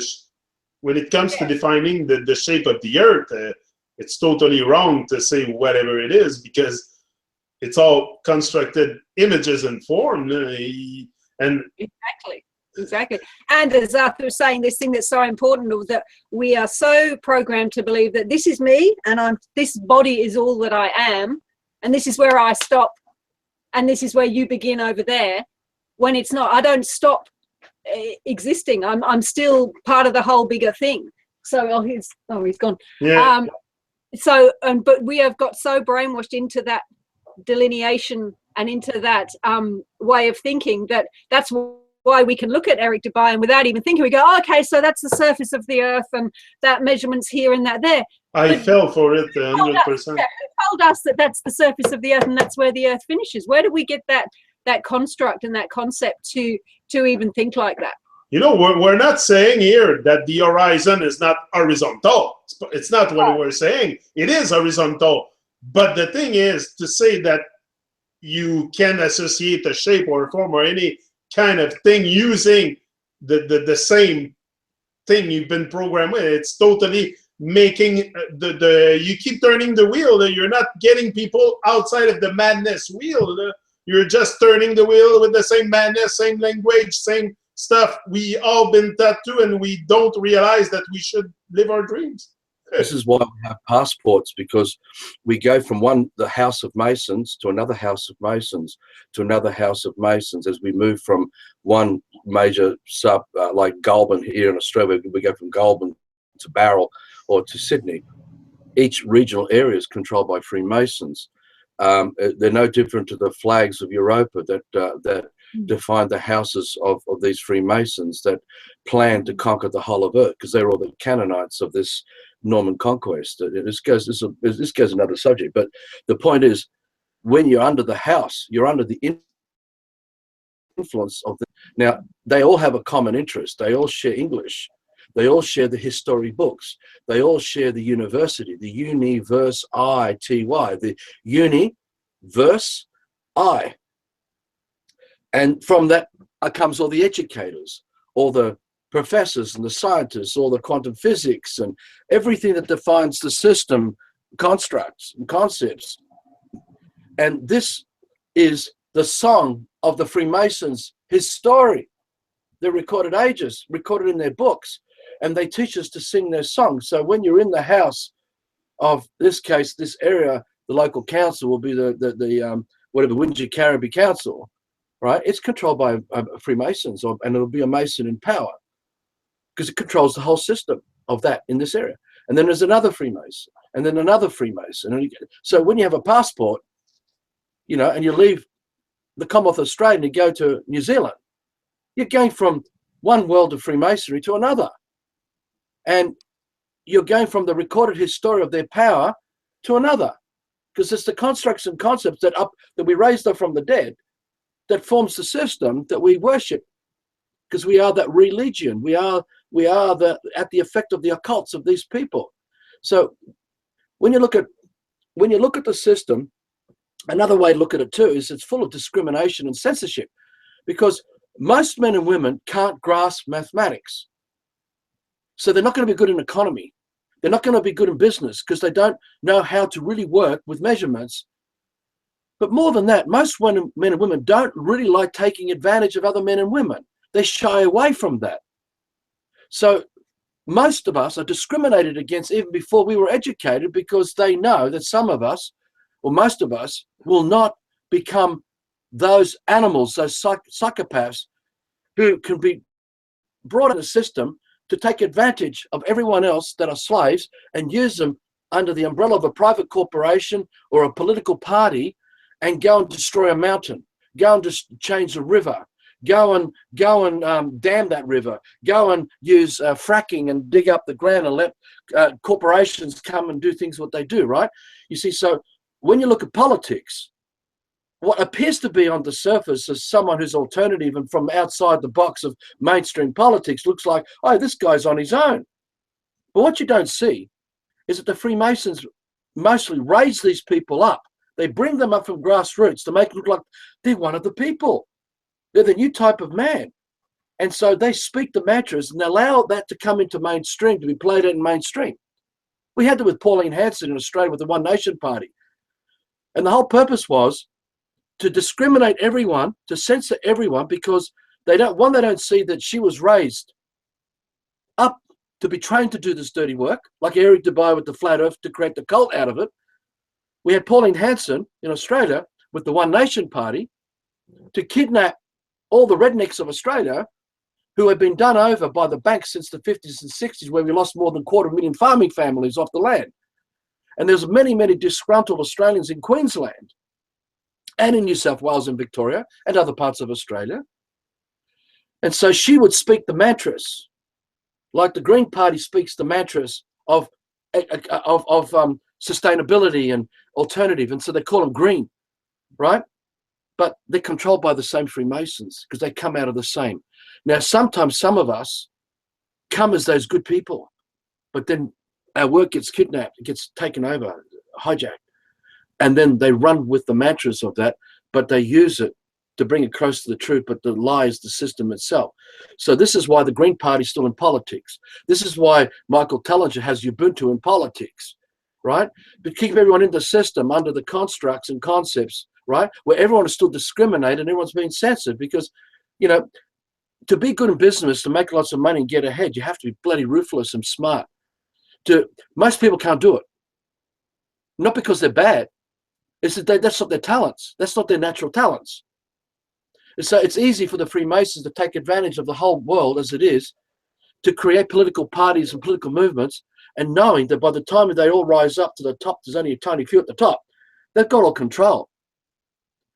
And that's why they say we will lead every revolution against us, because it's easy to control everybody, because they can discriminate against everyone, because they know most people hate mathematics, most people hate economics, but most people still need to survive. They still need a roof over their head. They still want to do the right thing, be good people. They still want to put their kids through school, thinking that's the right thing to do as a good citizen, a good community member.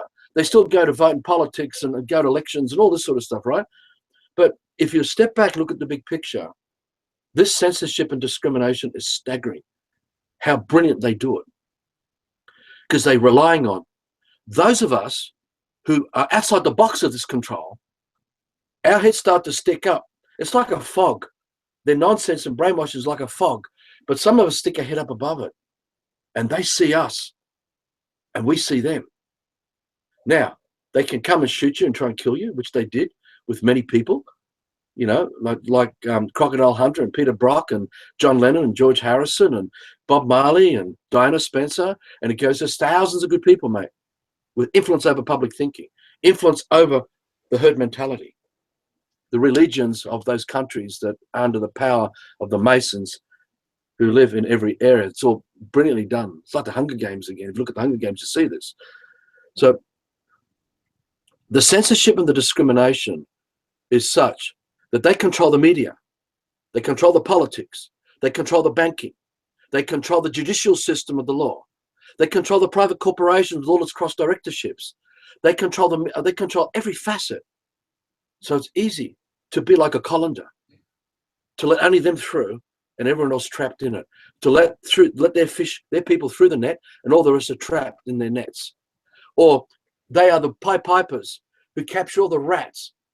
And the Pied Pipers are the ones all under their control because they work for the dream that they all live for, while everyone else is under the image power as those rats, the sheep in the enclosure that have been manipulated from the bad guys, because the bad guys is all the horror around us today, right? Everything going wrong and taking all of man to the point where everyone's on their knees going, please do something about it, because they haven't learned to take responsibility for their life. They're still waiting for others to fix this problem. We've still got to come together to fix it because they're relying on this coming together, which is fake, right? And then if you can get everyone on their knees because all the oceans have been almost to the point of extinction and all the Amazons almost being annihilated and, you know, pregnant women getting bashed by police and injustice by the police is happening to black man, white man, red man, yellow man, doesn't matter what kind of man, and everything going wrong you could possibly think of. Where literally hell, the destruction of everything is at the point of absolute annihilation. And they're relying on this to bring the remedy in when we're so close to annihilation. And they're good guys are working on all of us in the meantime. The Sasha Stones, the Michael Tellingers, the Eric Dubais, the David Ikes, and all these others are putting the shit in your head to get you to move. from the bad guy manipulation of the Masons who control everything. Remember, the Masons control all the land everywhere now. They've already had it in control for hundreds of years everywhere, man. It's not like we've got power. We've never got the fucking power in that way. They're relying on the lie of this thing, the illusion of this thing. So the sheep will have been moved to the new enclosure, surrounded by good guys who don't carry guns.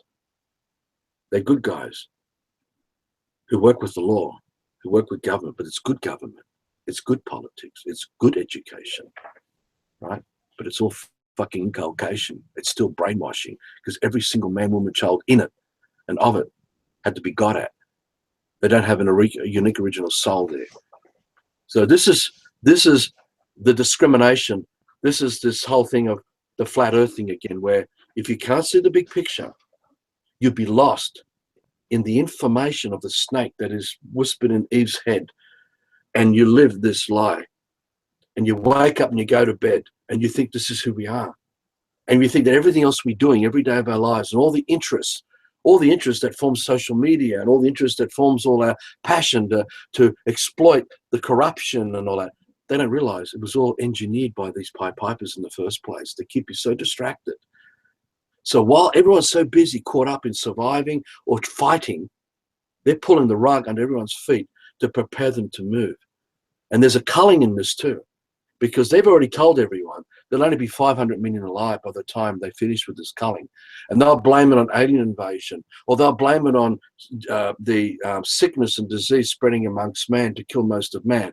Or they will put people, this is why they're building all these new football stadiums and sports stadiums and arenas that have very close proximity to public transport, right? Which we've exposed some of these here in Australia, because there's going to be, the New World Order will come where the Chinese 1 million army and the Singapore army will be brought into Australia, brought into America, because they won't use Americans to do all the dirty work against all the Americans. It won't work.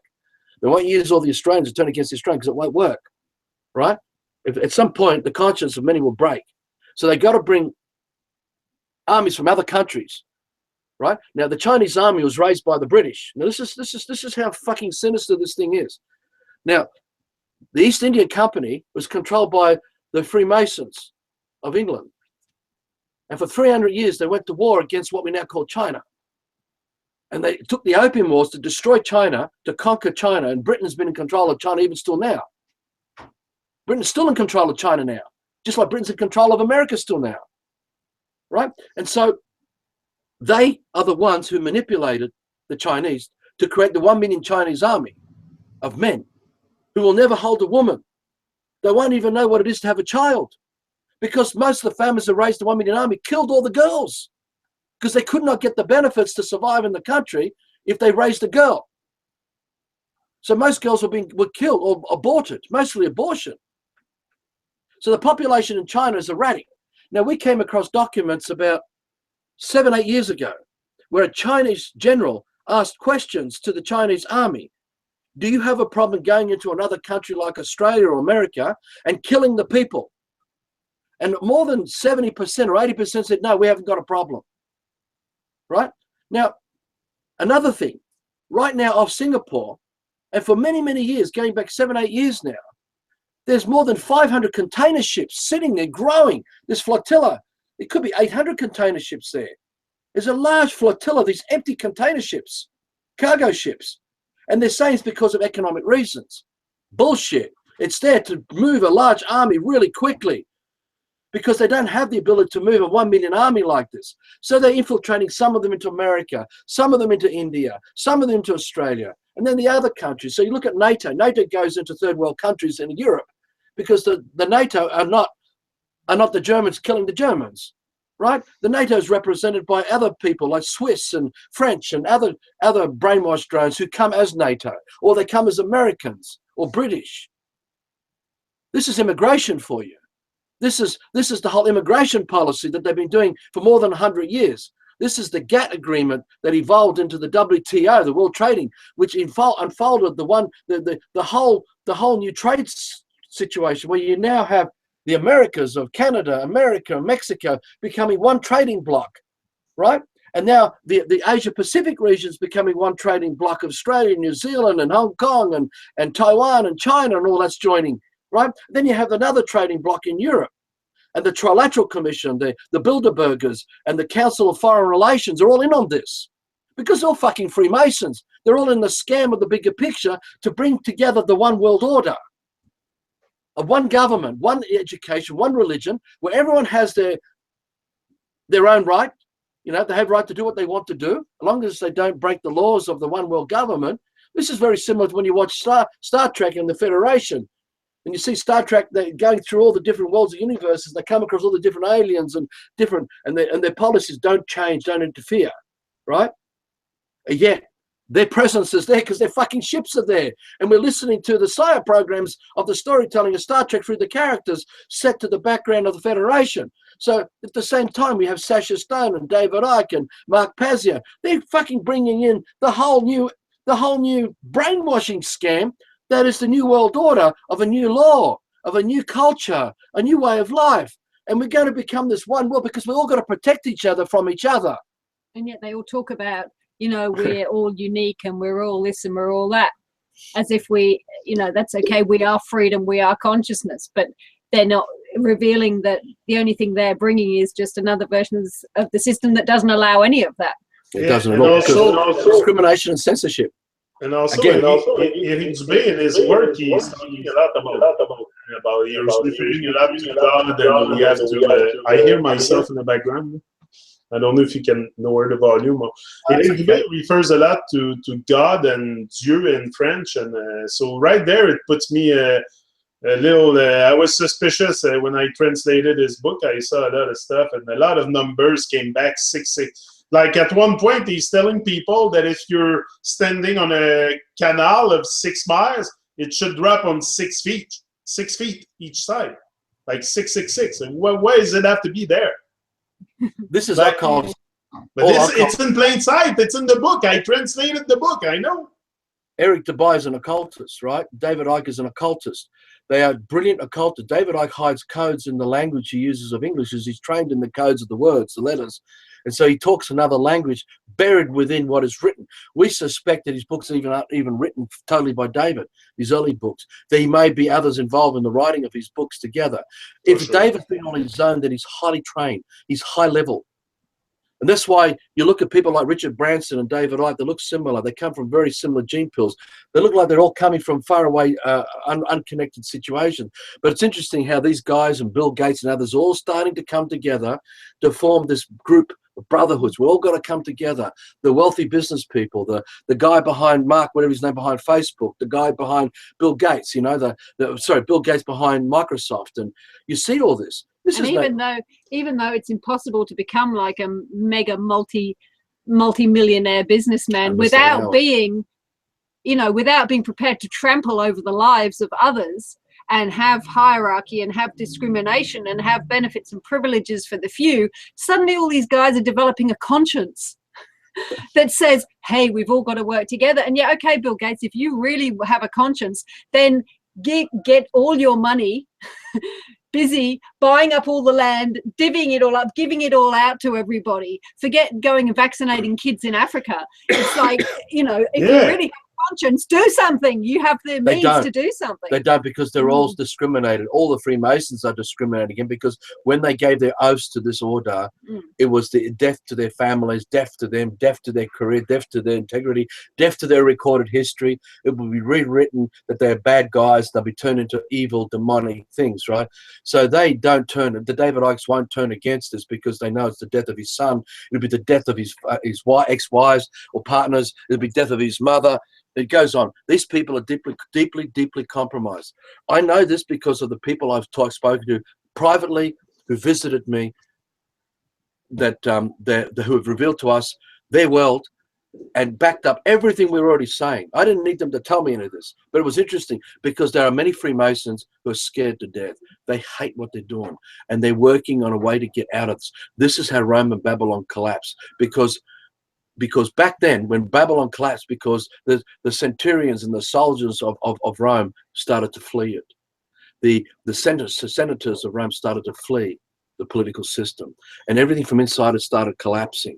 because their conscience started to kick in when they realized how big this lie was and how compromised, and they're passing on death to their children, death to their mother and father, death to them. And that's all they're offering. That's why they will flee. This is why the New World Order will not happen in that way, because it is death. Because they were to pull it up, it would be what we saw last time when the whole of Earth was decimated and everything exploded from inside out and outside in. All the waters came down and destroyed all the lowlands where everyone used to live, and now it's the Pacific Indian Ocean and all that. What we're going to experience this time will be far more devastating than any of this. And this time there will be few of us that will remain.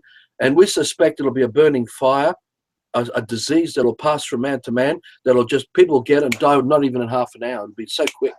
And people just die like that so fast because they're not here anymore. They die like that and they don't even know they're gone because they're already gone. And we suspect things like this will happen. So it's self-fulfilling. We created the prophecy is self-fulfilling. It's self-fulfilling. And they don't see it themselves that they've been used and abused. That all the Freemasons have been used and abused by this. Even the highest levels occultists above the Eric Tobias and the David Icke who practice these occults.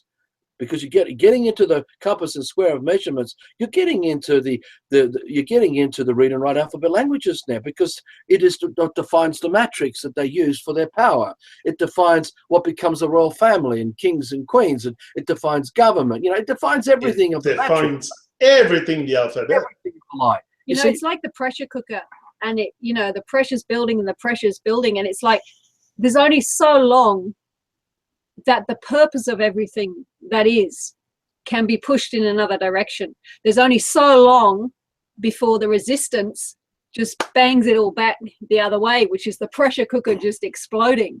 You can't go against the purpose of life and what it's here for. And in the end, it's going to all, you know, the greater the pressure pushing it to go away from its true purpose, the greater the resistance is going to be when it comes and it goes wham back the other way. So the more they push to keep going anti-life, the bigger the reaction is going to be in the end, when unless we all get our heads together and walk away from it before it gets to that point, then we can only expect a massive readjustment as everything of life goes no more. And it's like, you know, the what's it called, the elastic in the catapult, pitchung, it's going to come back so fast that can only be total and utter just destruction. And there'll be chaos, very few of us, seriously. There'll be very we suspect less than 3 years from now, whether it's 3 years, 2 years, 1 year, where it's so close. I don't know exactly what that is, because it's the collective will of all of man that's bringing it about. They can't control this. It's outside their control, because they're just a man like every other man.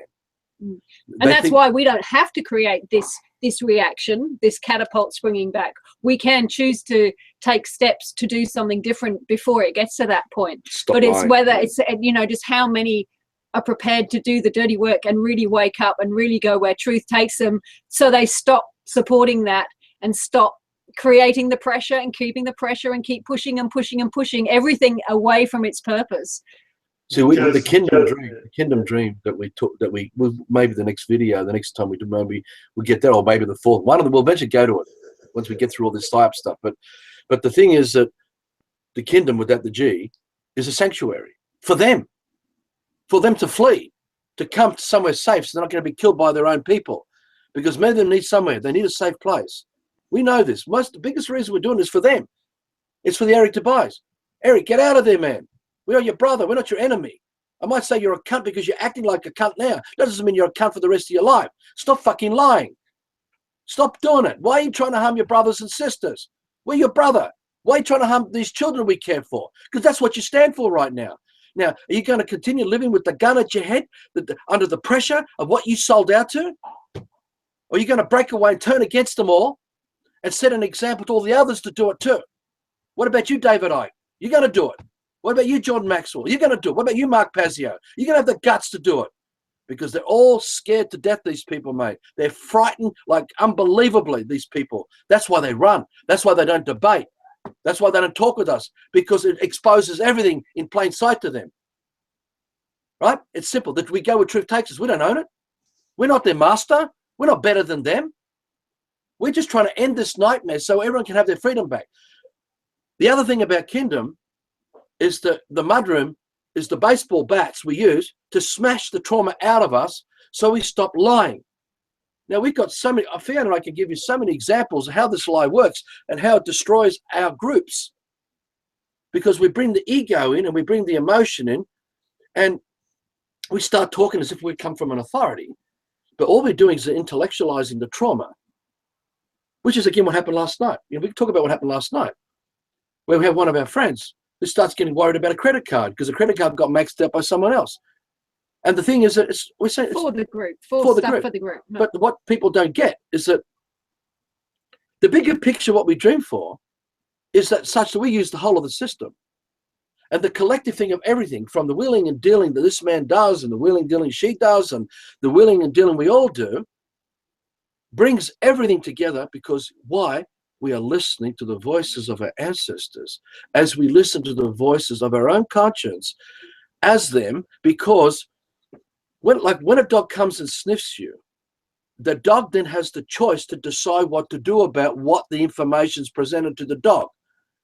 Now, the same thing happens to us. When we use our conscience, we sense the information, and then we have the free will choice to decide how we're going to respond. What are we going to do? What are we going to create from this information? Now, mostly, everyone is in the intellectualized state of the trauma. So they are disconnected from the big picture. They can't sense the big picture of kingdom where we are operating in. And so they come with their heads spinning with all kinds of jargon, got no relevance to what we're doing. Now, we've got to keep smashing with baseball bats. Like we're saying, you realize how the demon just took you over again. You lost connection. You didn't see the big picture here. And what happens, it's like, you know, for us, we are like sailing a ship across the seas, building a bridge to get out of the system and return to kingdom. We can't have more than one captain running the ship. It doesn't mean that we're a cult or a sect.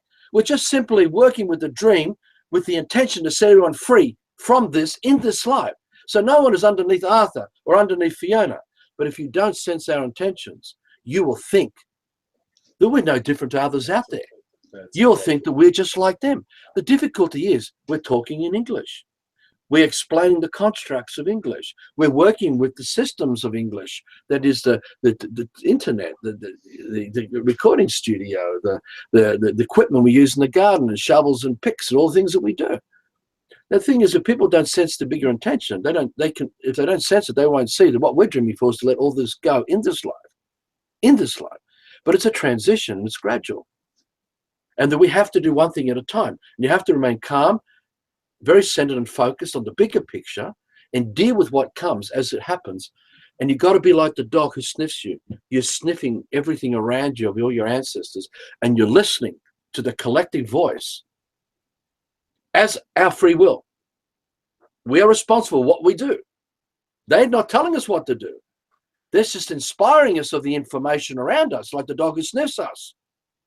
What are you going to do, dog? What are we going to do, Arthur? What are you going to do, Fiona? How are we going to move? How are we going to progress? So our intention is in creating a dream that is the bridge to get us across from the system back to kingdom. In doing it, we have smashed everything to do with the ego and the emotion. We have smashed the intellect. We've smashed the I and the all-seeing I and the self-centeredness. We've smashed this bullshit where we start bringing up all this crap, worrying about credit cards being maxed and worrying about this and that and this. We lose sight of the big picture. And when we lose sight of the big picture, we lose sight of us. They'll lose sight of us. They won't even see this man. They won't realize what this man's been doing for the last 11 years in this dream. They won't sense what this woman's been doing.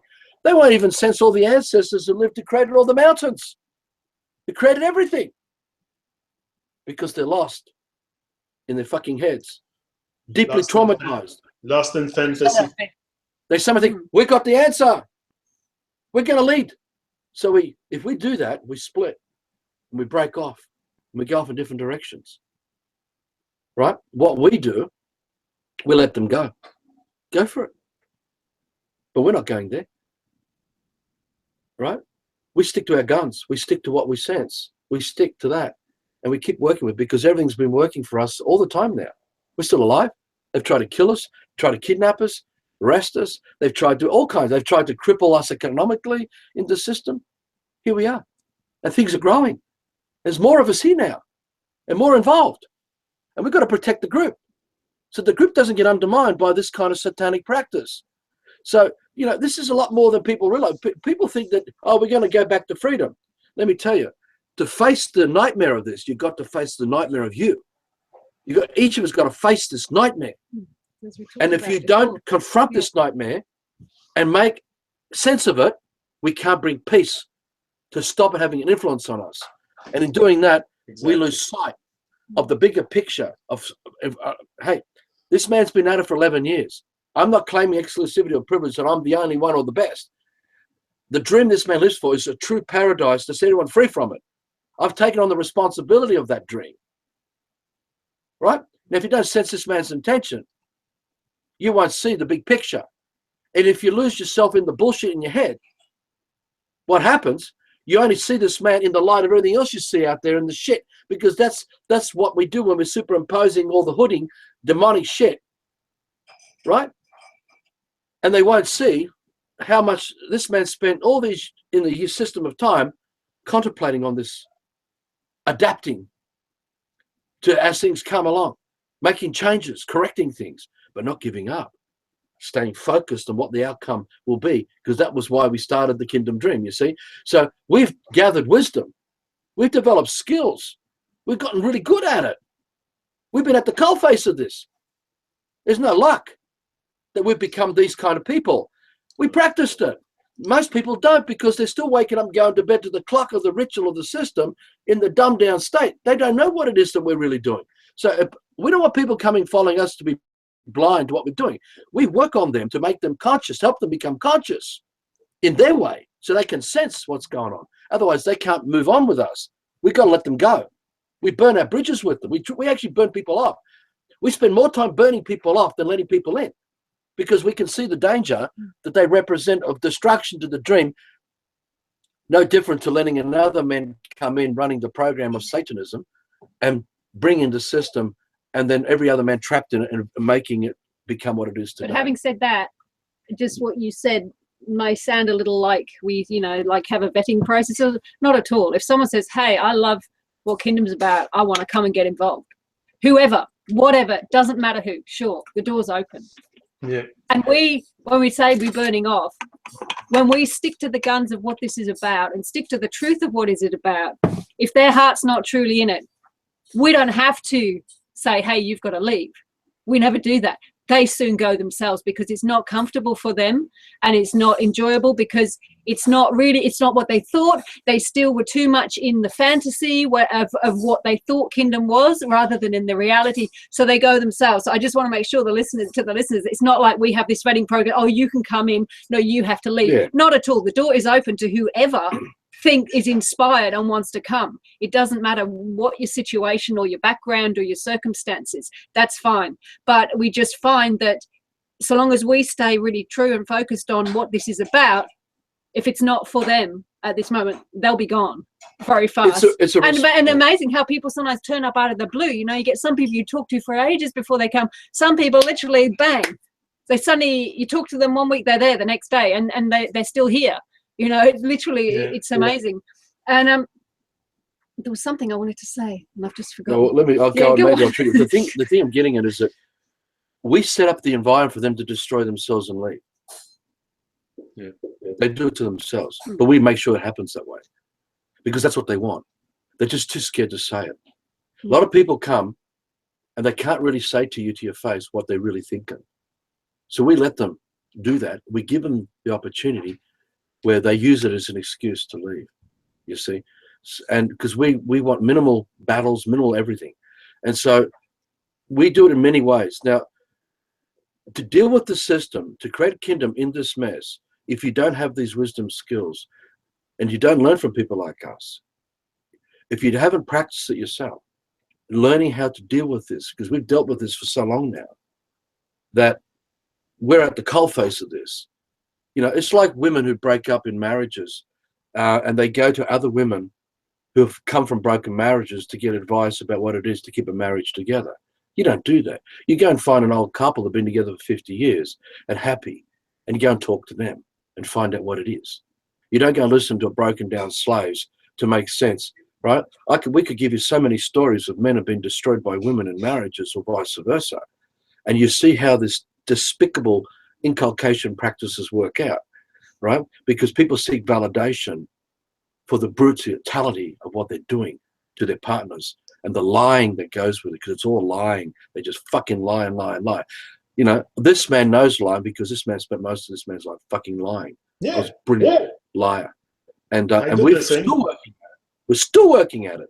But the thing is that one of the reasons why this man pulled out of the system in 2006 was to focus on the dream of kingdom and everything that's stopping it and working. What is the system and why? So this man Fiona provided me with all the support in the system. So she kept the contracts. She has all the obligations of the system. She's still in the system. All the children are still in the system. They're all contracted with everything. She provides me with a roof over this man's head. She provides me with access to the internet because she pays for the internet. She does everything. This man's got nothing. But I'm still compromised because this is my family. Yeah. I'm not free yet. The only way I will ever be truly free is with my whole family and everyone around me and the wider community are free. When they're truly free of this, I have freedom. Until that happens, I've got nothing. If anyone around me is a slave and trapped, I'm a slave trapped in spite of me being out of the system.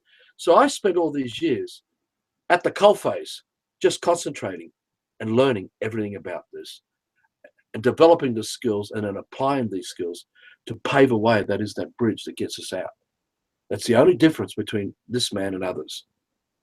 I am not sold out. This man is not sold out to Freemasonry. I'm not here to recreate another system. I'm not here for people to worship this man. I'm not here for you to glorify me or her. We're not into it. We want to be forgotten, to be honest. We'd rather be in a hammock in paradise and be completely forgotten as if we never even existed. That's what we'd be very happy about that. Yeah. But we're not stupid. We're vigilant and very discerning in the meantime. And it's staggering how deep the trauma goes in our brothers and sisters. Oh, it's shocking. This morning I was on shock when I was making my video outside. I said, I gotta admit, guys, I'm totally blown away by the amount of Satanism on us, on their everyday life, and people are blind, and they're led by the blind. Anyway, we could keep going for hours and hours. I don't want to hold you too long. It's almost 2 hours and a half. We can keep going again next Tuesday, unless you want to add something else, Archer. I just wanted one quick thing. I remembered what I was going to say, and in fact, those involved in the corruption that took our house and everything, in fact, did us a great favor, because we had to let go of all that fear of, oh, there's no money, I haven't got this, I haven't got that security of owning a house. And it really taught us to, you know, okay, so what, we've spent all the money this week, oh well, never mind. And yet most people who come are still really caught in that, oh, I've got to have the money for this, and I've got to have the rainy day collection, and I've got to have this fund, and I can't let go of my house. And yet when it's all ripped away from you, you really learn to just, well, either you panic and you fall apart and go into the victim thing, or you learn to go, you know what, guess what, we've had months, you know, a few years when we were very, very poor, but we've learned that, you know what, we're still here, the sun still shines, we're still alive, we managed to make things together. And if we don't get into an emotional victim state about it, what we need is always available when we need it. And what we need, not maybe what we want or desire or that have agreed for or lust for, but what we need comes along just when we need it.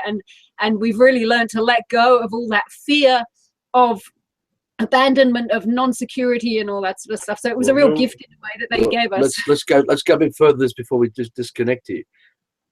We learnt, or we practiced, letting go of the inculcation that was working on us, which is the intentions of all the Freemasons that defined our slave life in the system, and whatever came of the prophecies that we fulfilled of that fake life. So it doesn't matter if it was hardships or benefits, rewards, whatever. It's all self-fulfilling prophecy.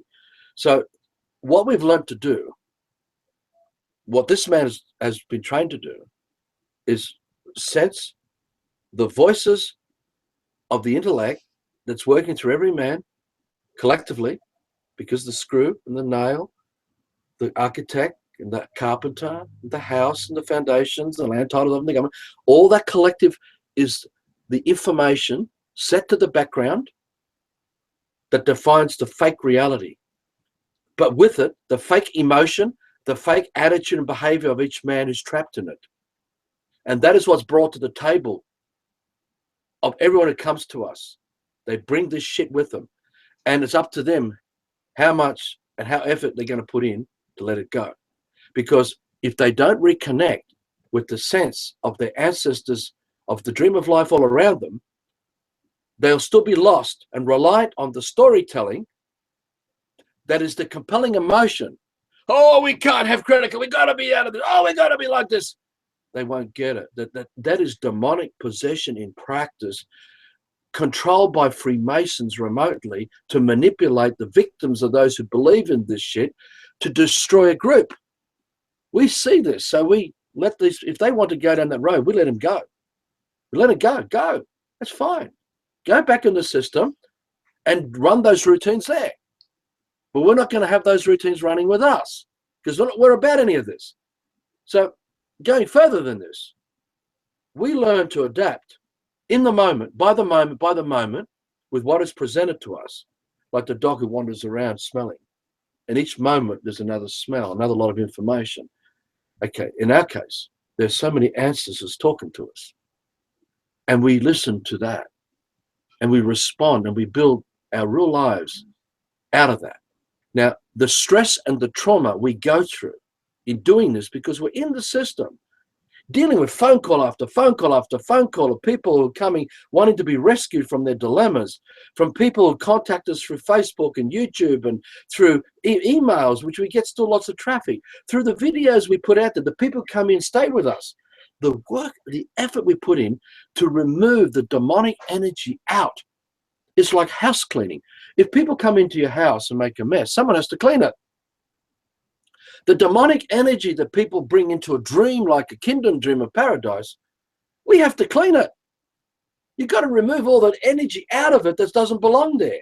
So our bodies get used to drain all this shit out. And it puts a huge toll on us.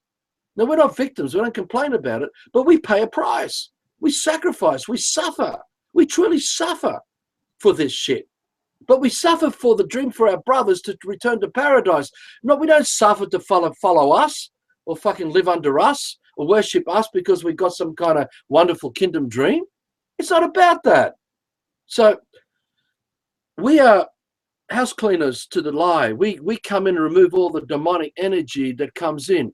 But you can't just do it. You've got to go and confront your brother and smash them with the truth, like we do with Eric Dubai. Come out, Eric. Come out of fucking hell, man. Come back to paradise and let's talk. If you're on the same page, let's talk the dream of kingdom together. Kingdom is not ours. Kingdom is dream of life. It's paradise.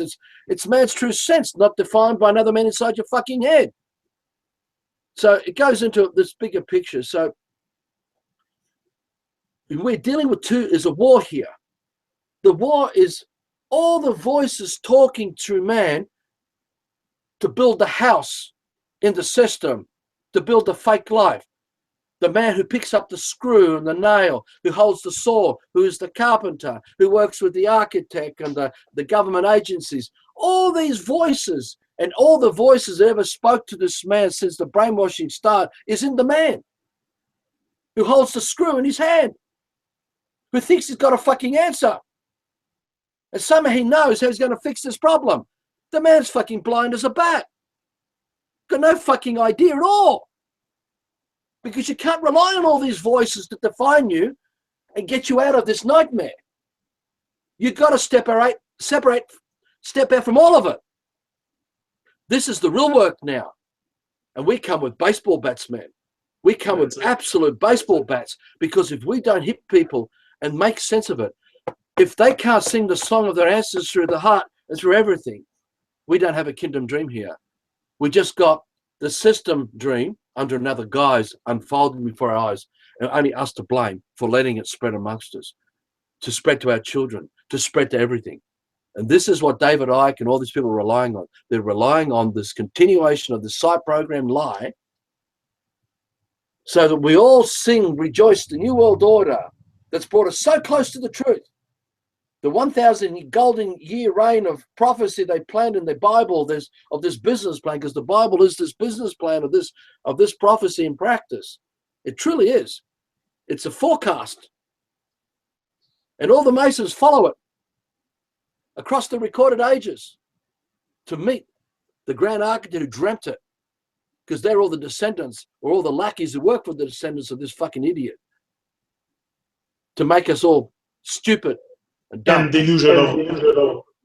Yeah, exactly. So what we're trying to point out is that unless you sense the true intention of a man's heart, your head will be spinning and projecting it over this man to define what you think this man is, or what this man thinks you are, or what Fiona is. Now, we learned together. We had maybe 4 or 5 instances in our last 11 years of separating because the trauma was so powerful. One time this man already packed up and walked off on his own, saying goodbye. This little boy going, nobody loves him. This is how it was. It's true. I did the same. I had many. You know, the pathetic, how pathetic we are. Yeah, what pathetic.